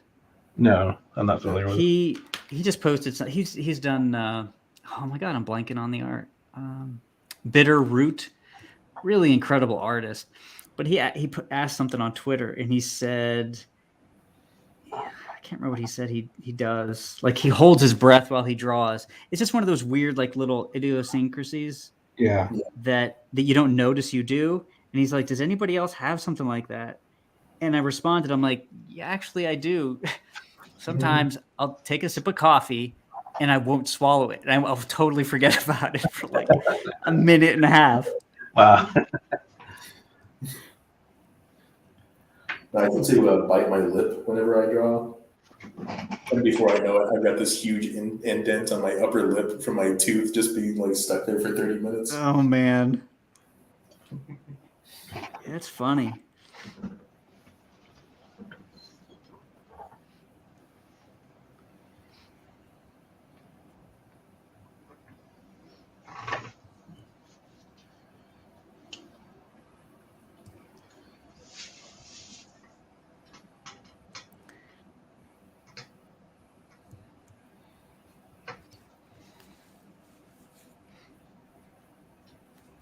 One of the worst things, though, is like you come up with a character, you start sketching something, and you're like, the internet is a really big place, right? There's a lot of people doing a lot of different stuff. Is this guy already out there? But it's like you can't. Can you really check? You know, Right. All you can really know is that you didn't steal it, but that doesn't mean that somebody else didn't come up with a big lumbering guy with things coming out of his head. You know what I mean? Right. I honestly feel like that's the biggest challenge, is just having the confidence that, okay, listen, I came up with a character and he's my character. If somebody else came up with something similar, there's not a lot you can do about that, to be honest. And my big thing was, I'm like, okay, if I start with a guy with a vacuum cleaner on his head, that puts me definitely in a different category where it's like, okay, I don't know how many of those are out there, if they are. Yeah, it's a good place to start if you want to be unique. Yeah. And I didn't, honestly, it wasn't like, okay, I have to come up with a unique character. It was an accident. I was drawing a series of, these were more like fine art stuff, but they were these drawings of big-headed sort of caricatures, but really like realistically rendered. And I had done a series of like maybe 4 or 5 of them. I'd started with a circle. I'd started with, a square. And one day I'm like, okay, I'm going to do another one. And I put a rectangle. And I'm like, and then I put an ear. I'm like, oh, that's funny. That kind of looks like an old school vacuum cleaner. And then I just, I put the hose. I'm like, yeah, it's totally a vacuum cleaner. And then I just set it aside. I wasn't trying to come up with a character. It wasn't anything intentional. But then I just kept on drawing the character, and it kept on getting fleshed out every time I drew. And it just made me chuckle because in my head, like, the weight distribution is so off, this crazy heavy thing on his head that he, like, to compensate for walking and moving, he would have to, like, physically, like, counterbalance that weight, if that makes any sense. Yeah. So it just made me laugh. And then, it kind of grew into the character, but honestly, it was a total accident.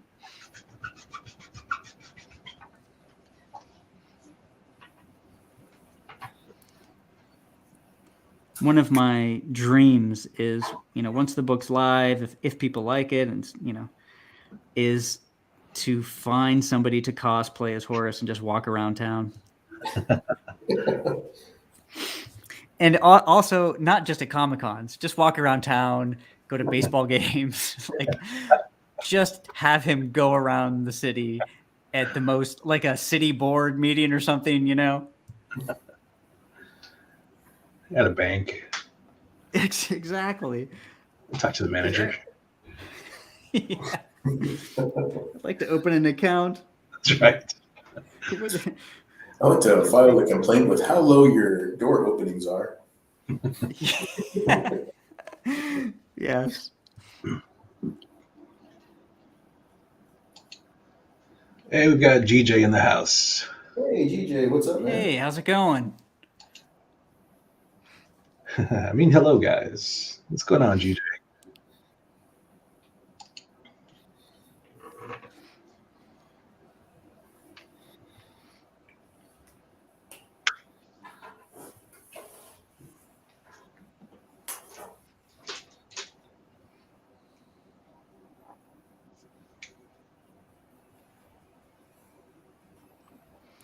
Yeah, so, like, paying somebody to, like, dress up as Horace.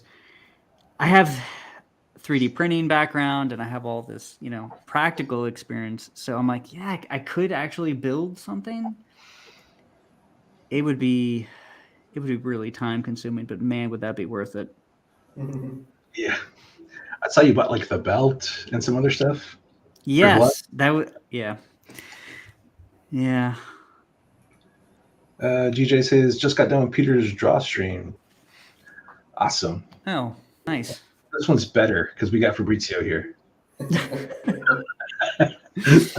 Start a vacuum cleaner on somebody's head? I don't think so. I'm just joking. Love Pete. GJ says, nice to see you, folks. Yeah, good to see you, GJ. Yeah, awesome.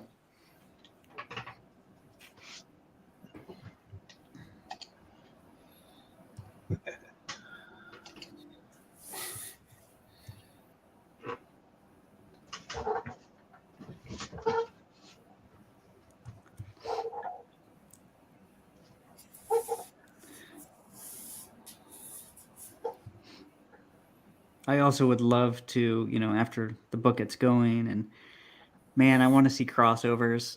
I feel like crossovers were just the most fun growing up.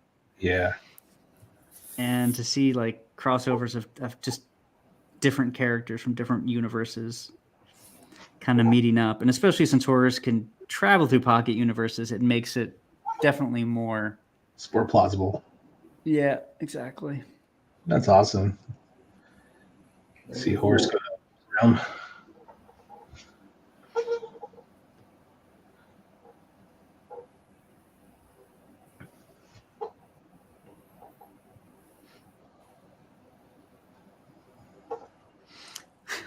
One of my favorite things was, after I did the 3D sculpture, I had to get that copyrighted. Thank you, GJ. I cannot wait. Cannot wait to get that out. Whenever I did the 3D sculpture, because I was going to be printing a lot of them, I'm like, all right, I need to get it, some copyright, trademark stuff on it. So I went to go to an IP lawyer, and So I'm from Pittsburgh, and I found her online. Okay, let's meet. So we start talking. She's like, oh, yeah, usually, my practice is in New York. I just moved to Pittsburgh and all this kind of stuff. And she says, so what do you need? And I'm like, I'm telling it like a New York practicing IP lawyer. Well, there's this guy and he's got a vacuum cleaner on his head. And it's the silliest conversation ever. But you got to do it. That's awesome.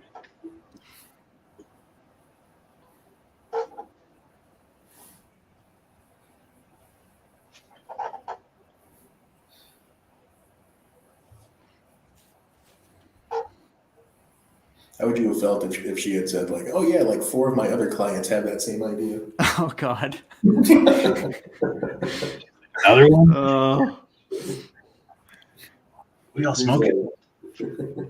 There's Dirt Devil Derek over there. Yeah. Oh my God. That should be like his nemesis or something.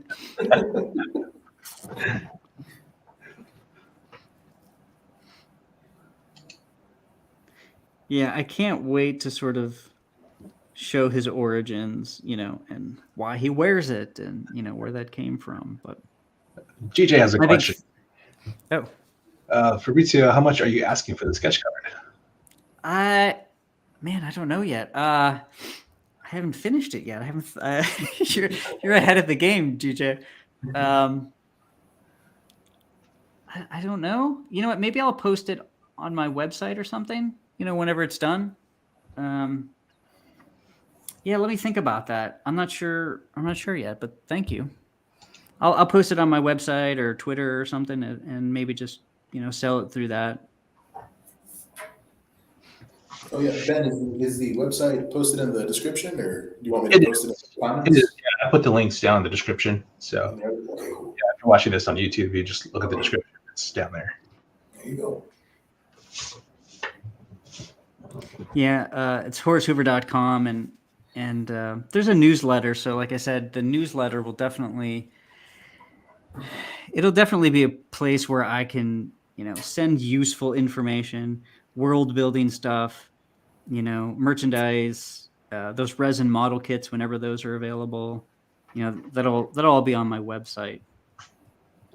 But it is, again, it's the main function is to really just keep building the world of Horace, in between the comic books and let people learn more. Yeah, GJ says, okay, would like to purchase it. Awesome. Thank you so much. Jeez.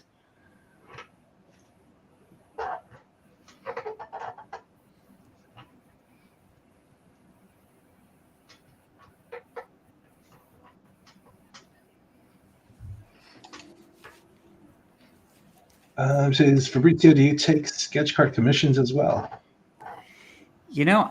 I've never done a commission in my entire life, so I don't know. I guess I'm open to it. I guess it depends what it is. I definitely feel like, with my style and everything, certain characters and certain genres work better. So if it kind of fits, within that, I'm absolutely open to it. He says, I definitely need your work within my collection. Yeah, thank you so much.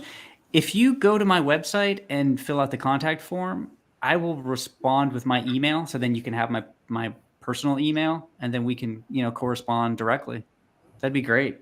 Yeah, I will admit, I'm not great with I'm not saying I'm not good with superheroes. It's just not something I've done a lot of. So it might be a little bit of exploration with that. Well, it sounds like he wants a Horace drawing. He's saying I need H.H. Hoover in my collection. Oh yeah, then 100%. Yeah, for sure. Cool. Thank you so much. That's awesome. Yeah, I see people doing commissions, and I've never done one. I don't know sort of the protocol for that. But sketch cards have been really fun, so I definitely want to do more.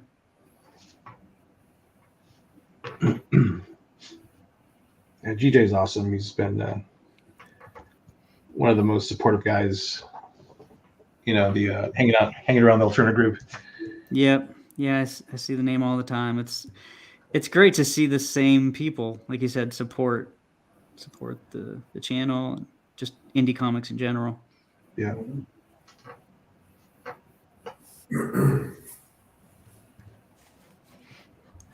I haven't tried coloring anything yet, and I wonder if, with the amount of rendering I have been doing, that coloring is not the best way to go, because it might just sort of obliterate everything.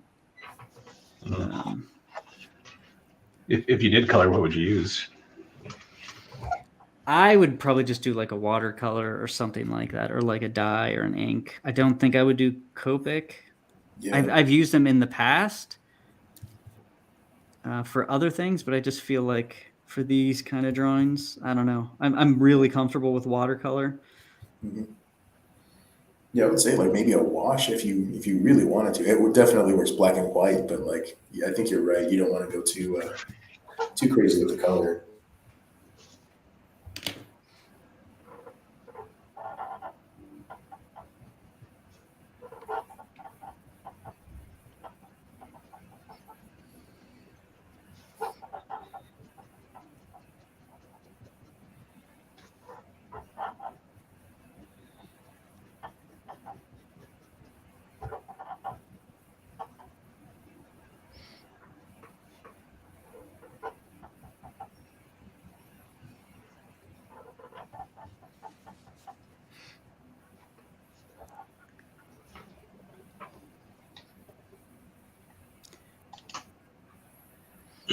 All right.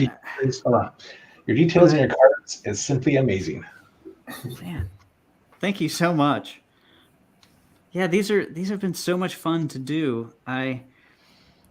They've just been a blast to do. Unfortunately, whenever I do my pages, I also put a ton of detail, which just makes them really take a long time. But sketch cards are easier to sort of knock out and move on. I also have a couple of ideas for some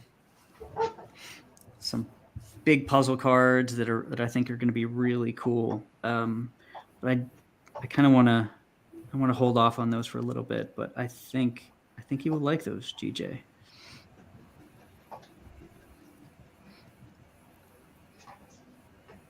I also feel like I've tried so many camera setups. I have, and I never get like a good high res image of through my cameras. I don't know what the deal is.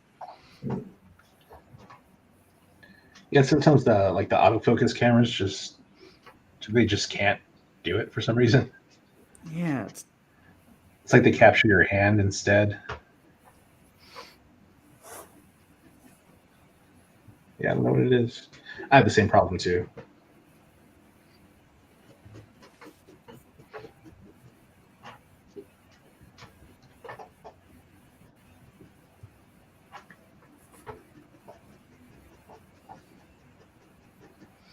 Yeah, so going back to the 3D, whenever I decided to sort of do the comic book stuff, a lot of comic book artists, utilize a lot of 3D environments and automobiles and characters and stuff like that.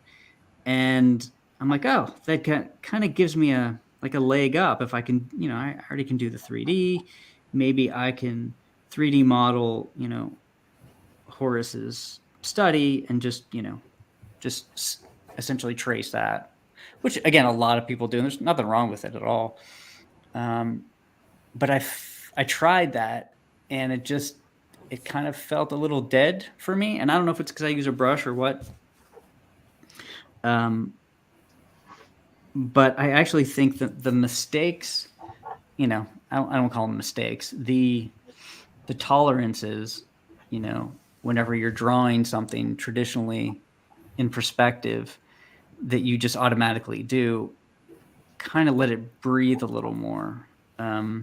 So ironically, I don't use any 3D in any of my traditional art, which is kind of curious, but yeah. No, you're right. I have a common practice where people will make a model and just ink over that. Yeah.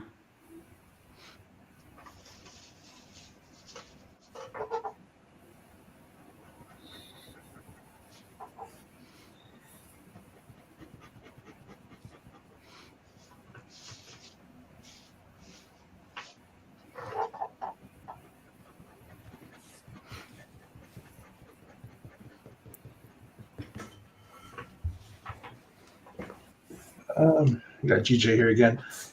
I'm going to your website now, and I'll contact you through there now and put more info within my message since you said puzzle sketch cards. Oh, there you go, man. Oh, awesome. Thank you so much. Yeah, we'll just that way you can have my personal email and we can talk directly.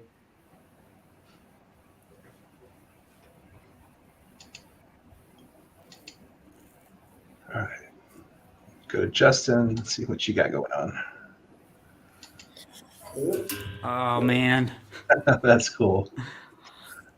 I love the texture to that mountain with the silhouetted castle. Oh, is that in a tentacle on like the top of the spire there? Is that what that is? Yeah.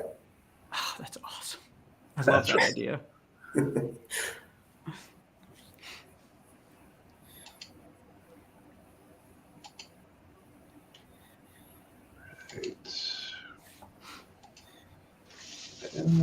Here's what I got going on. Oh, nice. I love it. Ah, so great. Yeah, he's a lot of fun to play with. Yeah, for sure.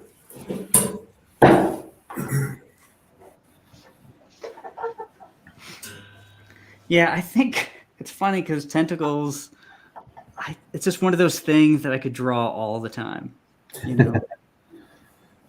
So I very purposefully am like, okay, there's no tentacles in this story, or there's no, there's none of this in this next story. So I'm very judicious about doing it because I don't want to overdo it, even though I love drawing it.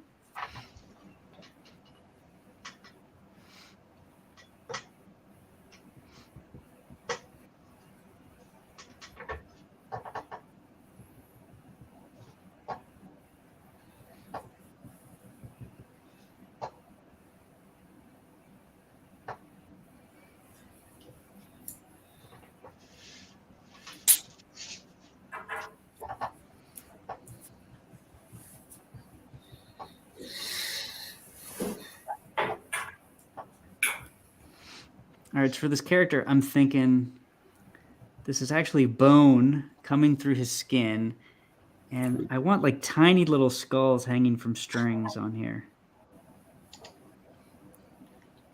They don't look like skulls, but that's what they will be, I think. That is interesting. And creepy. I like it. Yeah, honestly, this is how I draw, this is how I like write. For good or ill. Right.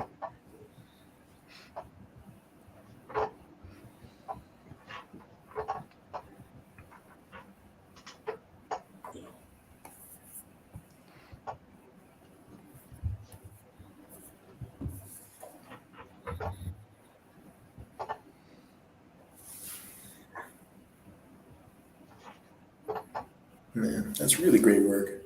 I like that building and the side there. Oh, thank you. Yeah, it's kind of interesting.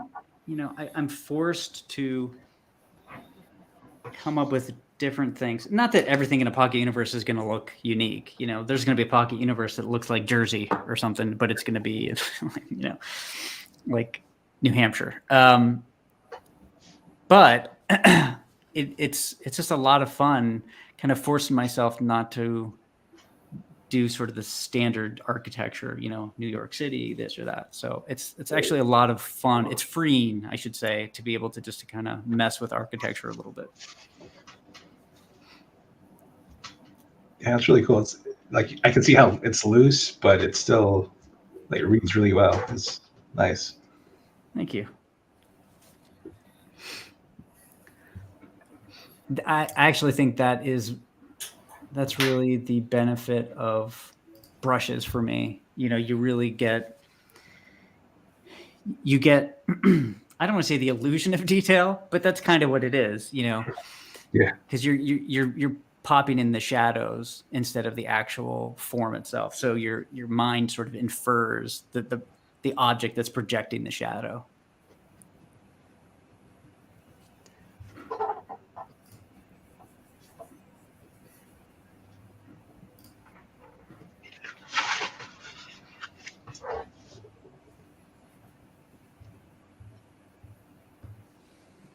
I think I'm going to do some white ink in there.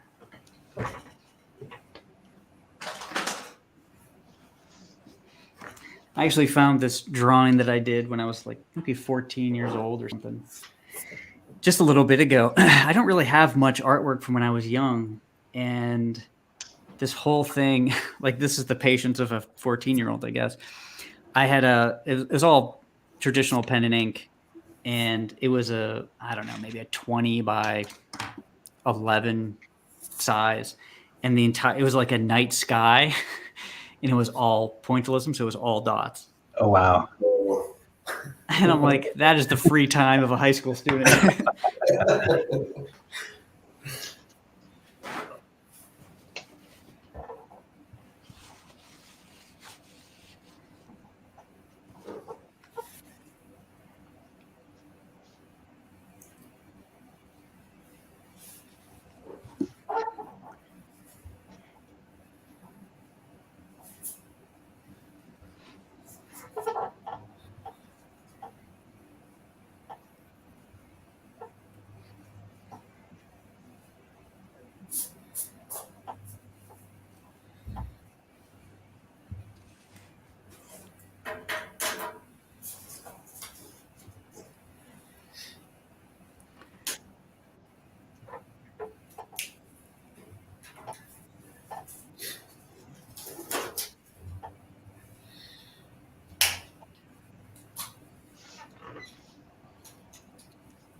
I've also been trying to incorporate some real stuff into all of my fake stuff as well. So, for example, there's in issue 2, I don't want to spoil this, but there's a library, we'll say, and there's a big statue, and he has a bunch of writing on some paper, some scrolls.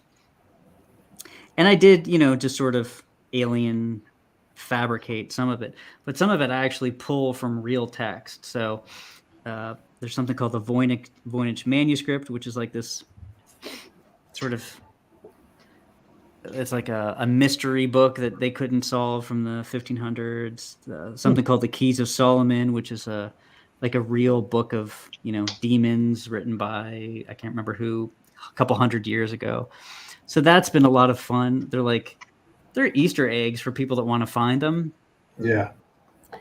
They're also fun for me to do, though. I always used to think that Easter eggs were just purely fan service, but I'm like, no, they're actually fun as the writer and the artist to do. That's awesome.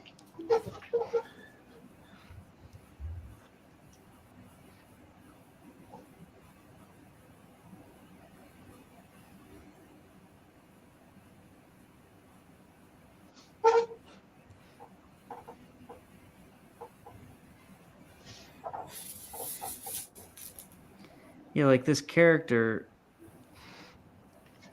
just like the face he's making, to me, like it portrays a certain kind of personality, and then everything just kind of gets built on that. At least I hope. You have a name for him or not yet? No, not yet. I'm definitely gonna have to Yeah, I'm gonna have to workshop him, but I definitely feel like there's enough there to really play around with.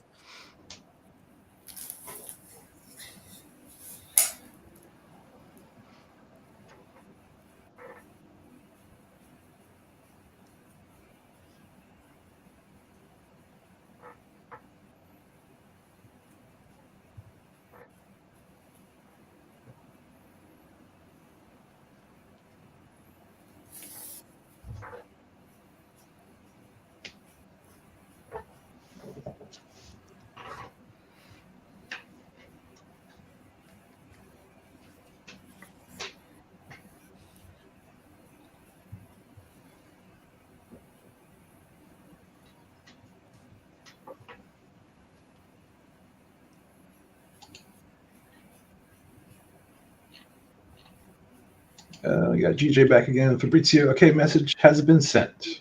There you go. Awesome. Thank you so much. He wasted no time.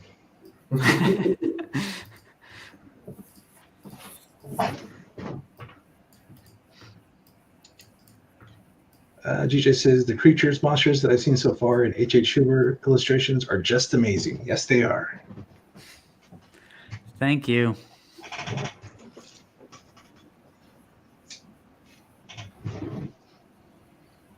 I'm also really big on like character or monsters, quote unquote, having personalities too.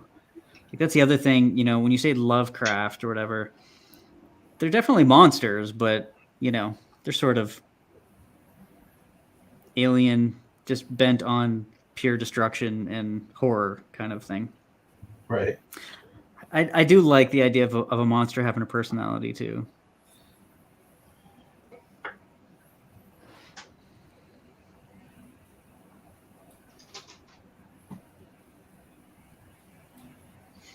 So is H.H. Hoover going to have like a main villain, or is it just going to be different adventures? He definitely has a main villain. So you know, the 5-issue miniseries is it's not going to have the main villain. It's going to be these short stories that really kind of open up the world and all that kind of stuff. The ongoing series, we will meet the main villain, but as Easter eggs, like if you go back into the miniseries, you'll see the hand a little bit of the main villain. I know that's super vague, but Okay. yeah. So it's one of those deals where it's a big payoff, and I already know ahead of time what's going to happen, so I can plant those little Easter eggs. Actually, there's a letters page in the first issue, and I'm treating the letters pages like they were letters, essentially, to Horace. So like he might get a letter from somebody. They're just writing to him directly. So it's kind of a throwback to the 80s letters page, but it's also not, because it's like, okay, somebody wrote a letter to Horace and you get to read it. So these letters could be, they could be from, you know, characters in Pocket Universes, past characters, you know, current characters that's going on. So that's a fun way to, again, expand the universe and get a little bit of, I don't know, just a little throwback, but not just for throwbacks, you know. I really wanted, even though I know the comic book, the style, you know, feels like an old style. The coloring feels old, and you know, my fake ads or whatever. It's not for nostalgia's sake though, and I think that's a big difference for me. It's like I'm not really big on nostalgia. I love the old 80s comics, whatever, but Horace, you're not going to read it and I'm like, oh, it feels like I'm reading a book from the 80s. It's not. It just might have some of the visual markers, you know, that you might see. Gotcha. Let's see here. Gigi says, LOL, when I see something that catches my attention, I just have to hop on the opportunity. Understand. Totally understandable. Thank you. Ben, Justin, your pieces rock. Thanks, man. Appreciate that. Thanks, man. It is one of the most rewarding things in the world to see other people draw Horus. It's like, it's hard to describe. Yeah, all the value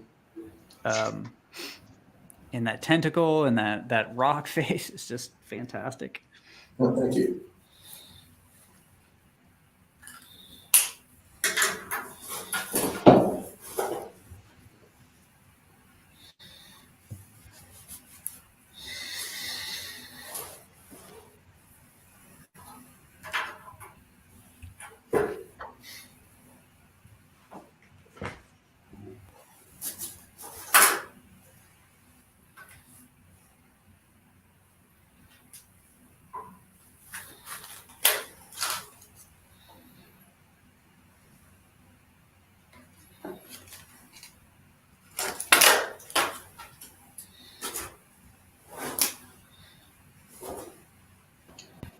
GJ says he's such a cool character. I just love his helmet.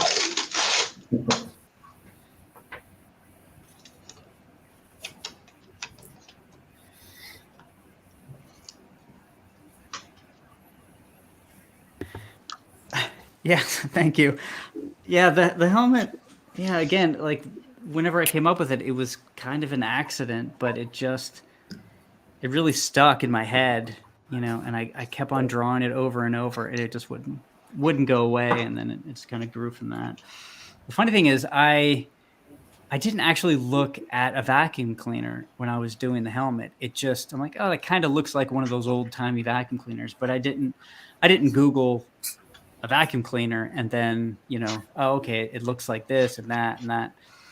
So this is my impression of an old kind of vacuum cleaner, but it's not, you know, 100% accurate. The thing is, when I did go later on and look, I'm like, okay, that's pretty close, you know, with some modifications, of course.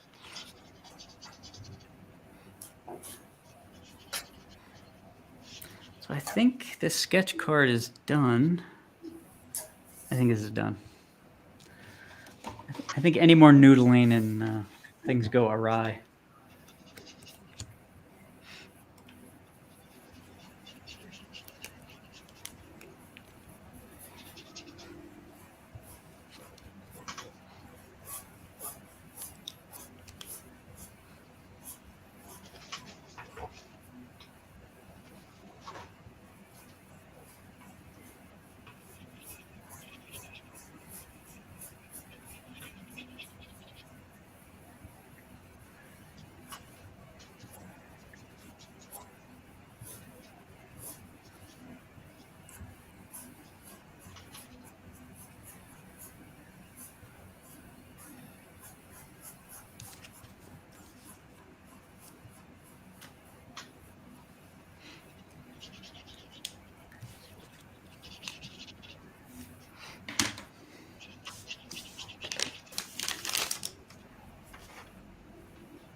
So you guys are working on a book, right? Yeah. Yeah, right now it's still kind of in development. I finished writing the first script for issue 1. It's going to be a mini series, maybe 5 issues, and almost done with issue 2. Cool. But yeah.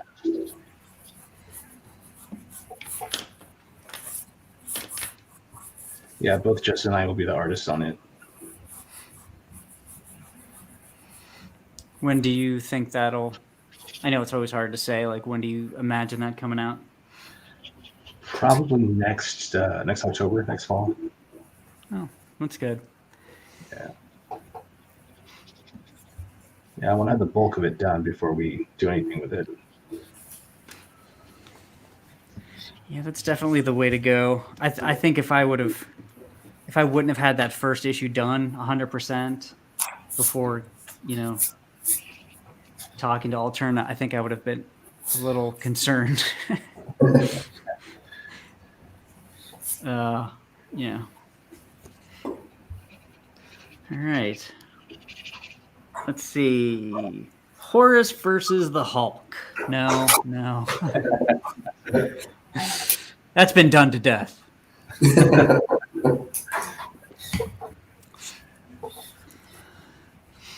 Yeah, and I also feel bad about, like, all my sketch cards are Horus. I know I should do other characters, and I really will, but I'm so just focused on the books right now. It's like your brain can't go outside that.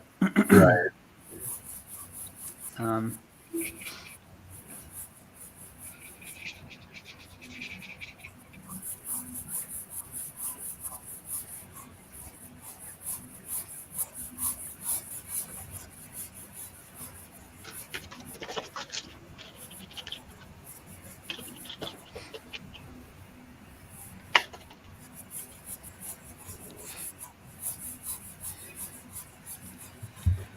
Alrighty.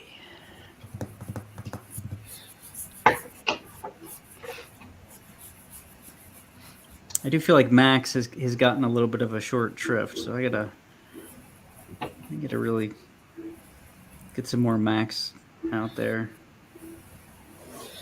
Does Max have any powers or abilities? Nope. He is just a guy. A very short man with giant forearms. I think of him as like one of those dudes that could carry 5 jugs all at once in each hand. But that's it. That's as useful as his strength goes. If he had to do anything else other than carry jugs, he couldn't do it.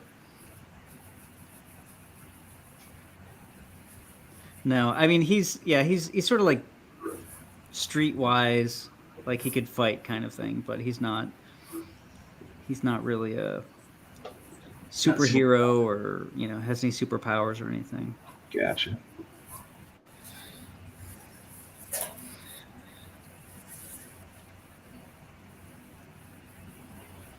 Yeah, the characters look like they'd be perfect for a toy line. Thank you. That's actually a great compliment as far as I'm concerned. That's the ultimate,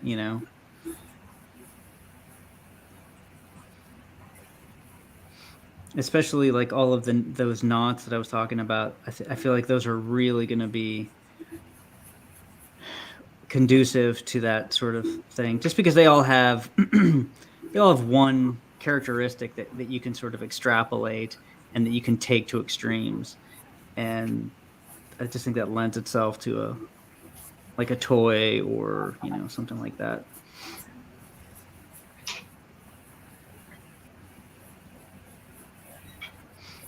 And then with your sculpting background, I'm sure you could make that happen. Yeah, definitely.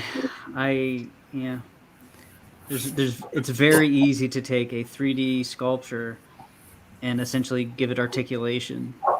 It's strangely easy. Like, oh crap, why did they have to make it so easy? Now, it makes you think about this whole other aspect of it, but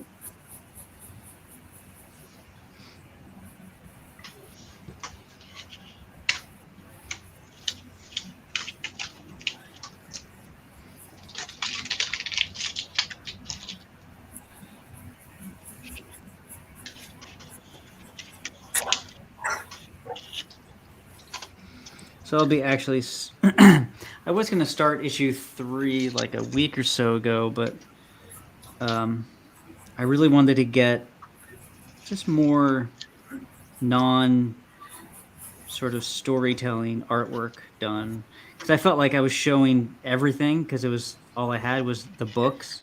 Gotcha. Yeah, so I wanted to just do some more sketch cards, things that aren't spoilers, things that aren't going to give anything away that I can still share.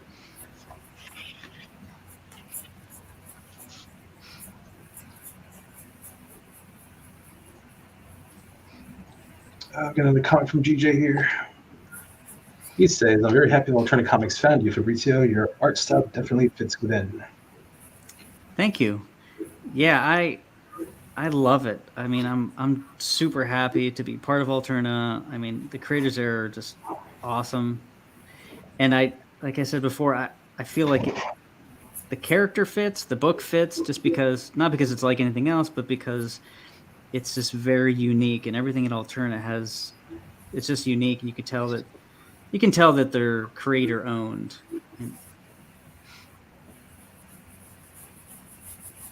And there's nothing that doesn't feel sincere, or there's nothing that happens in the stories that you don't believe because, oh, corporate said to do this, and we have a movie coming out, so you got to do that. Or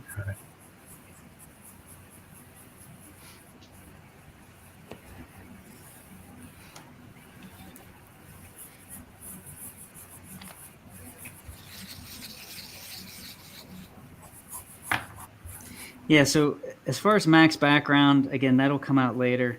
And the reason I'm kind of a little secretive about the background is because I want, like, a lot of it Horace doesn't even know.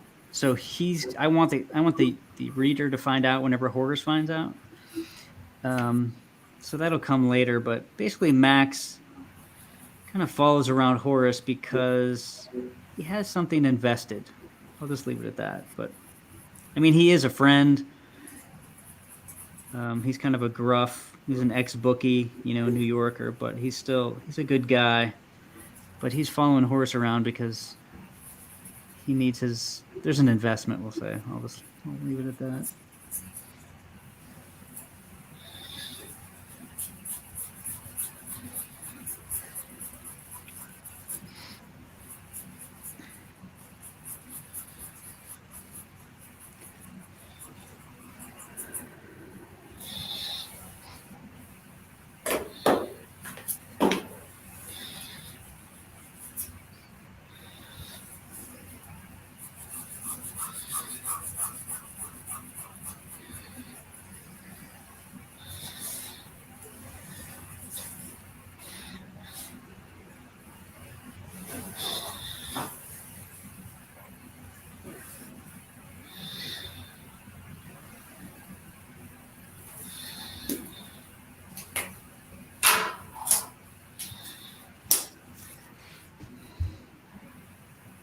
There's just something as far as the time period. I mean, I did consider just having the modern time period, even though he's wearing like an old school vacuum cleaner.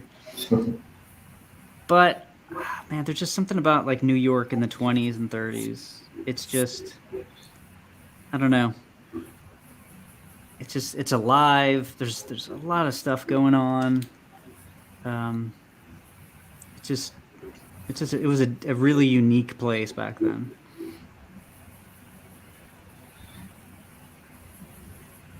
Yeah, do you like to watch a lot of those old movies, those old Rat Pack movies? Some. I mean, I'm definitely a huge noir fan. I don't get to watch as many as I would like to, but I'm a huge noir fan. In fact, whenever I tried to sit down and kind of come up with a story a long time ago, I was like, okay, I love noir, so I got to come up with a noir story. But it just it never clicked. Sometimes what you love to watch and consume isn't what you're actually good at producing. Right. It's like, I like to play heavy metal, but I listen to jazz. It's just sometimes it's a weird thing. Yeah.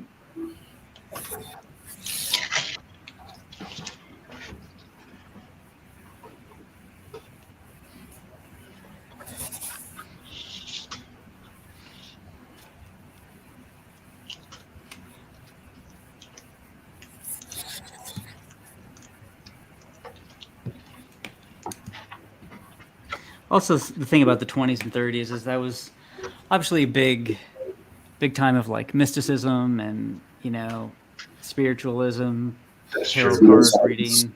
Yeah. Yeah, so that really lends itself to some cool interactions.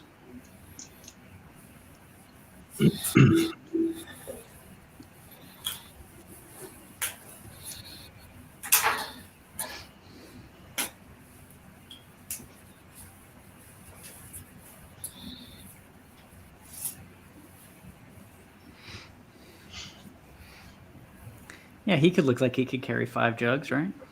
Yeah, he is. At least. At least there's a six jug man right there.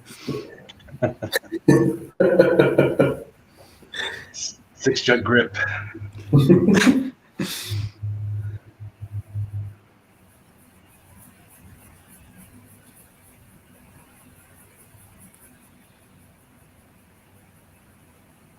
I've seen another character you drawn that's covered in books. It's not the same character, is it? No, it's not. Okay. Yeah, he's an issue. Well, 2, 3, 2 and 3. I'm calling him the book bug, and it's. I don't want to give any more than that, you know. Okay. Yeah, he's just one of those characters that I if in a perfect world I would have never shown that character to anybody ever, but you just have to let go of some stuff. So he was again he's one of those characters where it was 100% me. I love books. I love old books. I have thousands of books, and it's just my obsession with books. I'm like, all right, well, what if there was a character covered in books? And then from that, you know, this big sprawling sort of history and story comes out of.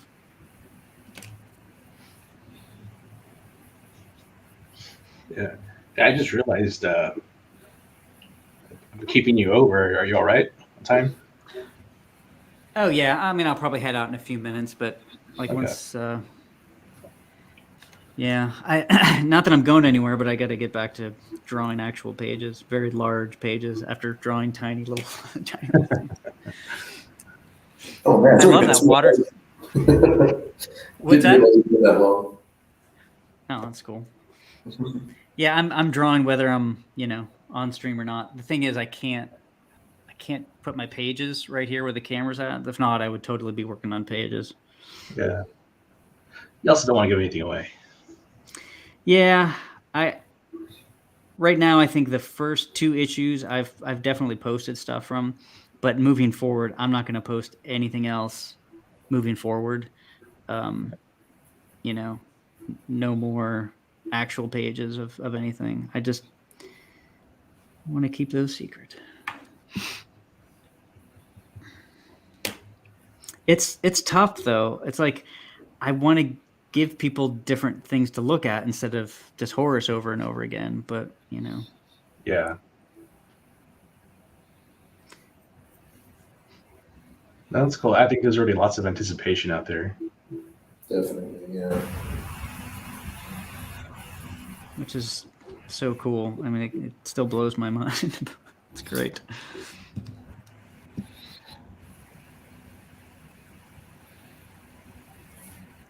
I'll tell you what, honestly, one of the biggest, you know, I don't want to say help, but is that Richard Friend, you know, his Patreon has, I don't know, thousands of videos, hundreds of videos, has really, really great information. And it's not just sort of anatomy or something, although he has plenty of that. It's just really, sometimes it's how you think about things that help, you know? Right. How you approach pages, how you approach sketching, and that's stuff that really, for me, helps a lot. You know, I've probably owned, I don't know how many anatomy books in my life, hundreds of books of anatomy.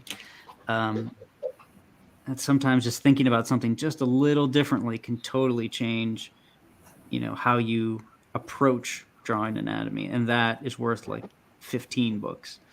Yeah. So speaking of books, do you have any favorite ones that you go to? For anatomy? Yeah. Yeah, what is my favorite book? I actually have it's called, oh crap, what is it called? I think it's called Muscle and Fitness. One second. Nope, it's called Strength Training Anatomy. And it's not an artist book. It's for lifting. Yeah, but they peel off the skin and they peel off the bones, and it's one of the clearest ways to see muscles, and more importantly, muscles in action. Okay. That's incredible. Cool. Strength Training Anatomy. Highly, highly recommended. Very cool book. Thanks. I'll have to look it up. But to be honest, anatomy has been an obsession with me. I will take quizzes like on medical anatomy for fun, like the names of the bones, the names of the muscles, the origins and the insertions of muscles.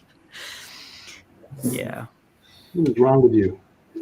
I know that is wrong. That's just weird and that's creepy. Really cool.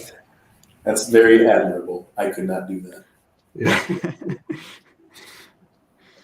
If I had to do if I could do commercial illustration full time, I would love to do, medical anatomy or something like that.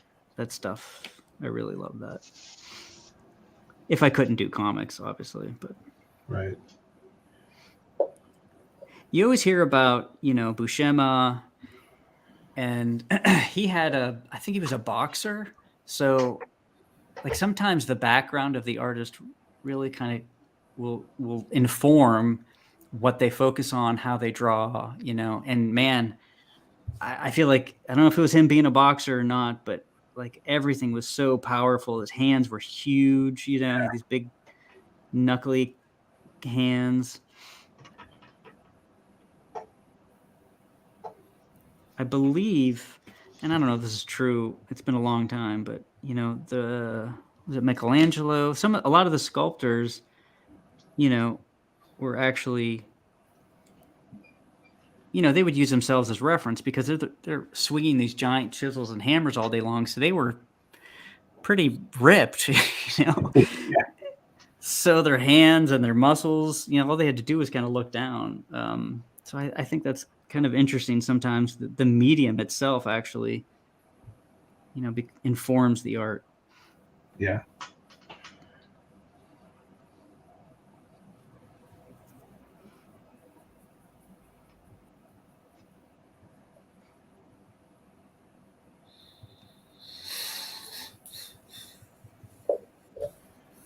So if you could give advice to a young inspiring artist, what would it be?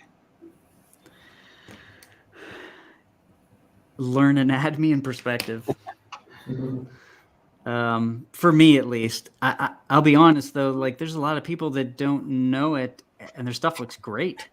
So I wish I could fudge things like they do, Oh, man.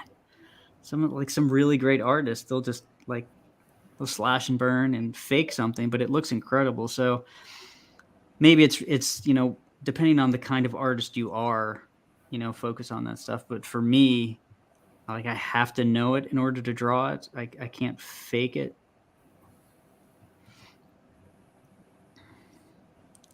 But it can't hurt for sure. Learning perspective and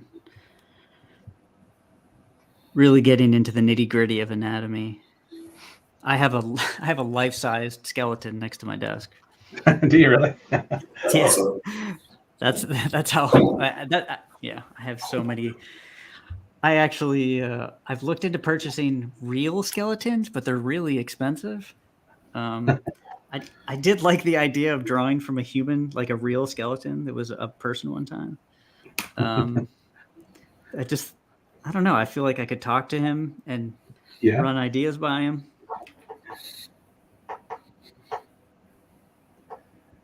Yeah, that's normal.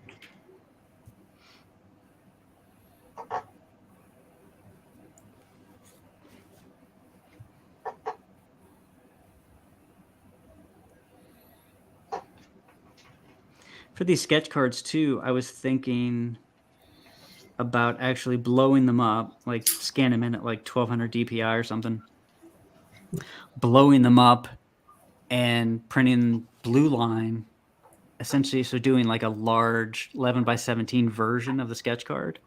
Oh, okay.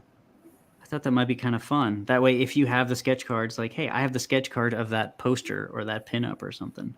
That'd be cool. Yeah. I haven't tried it yet, but I feel like it would work.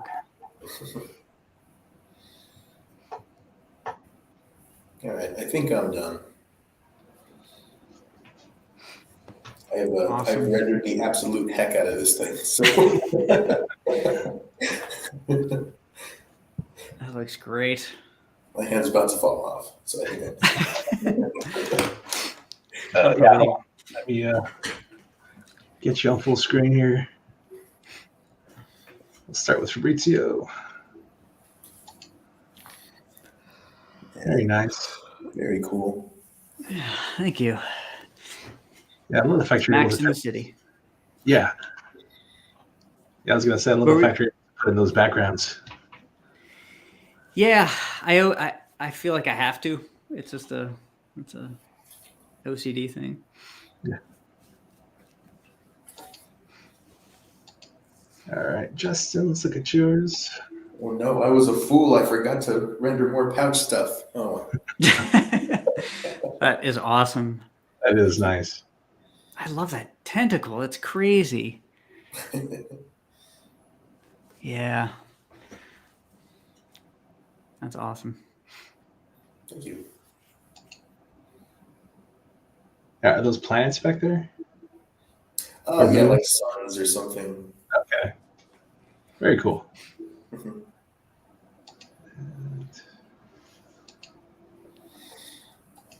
What you got there? Oh, man. nice. That's so cool. I love that. Let me lower the light here. So Yeah. Yeah, that's great. He just pops. Mm-hmm. That's so cool. All righty. You guys ready to call it here? Yeah. Yeah. All right. Well, Fabrizio, I really appreciate you joining us, man. Thanks for coming. Yeah, this is a lot of fun. Thank you so much. Yeah, no problem. Thanks for joining us and telling us about yourself and your project. Yeah, absolutely. Thanks again. I appreciate it. Yeah. And thanks everybody for watching. We'll catch you all next week. We've got Tyler Wentland coming on next week. Oh, cool. All right, everybody, enjoy the rest of your weekend. Have a good week. Bye. Bye. Bye.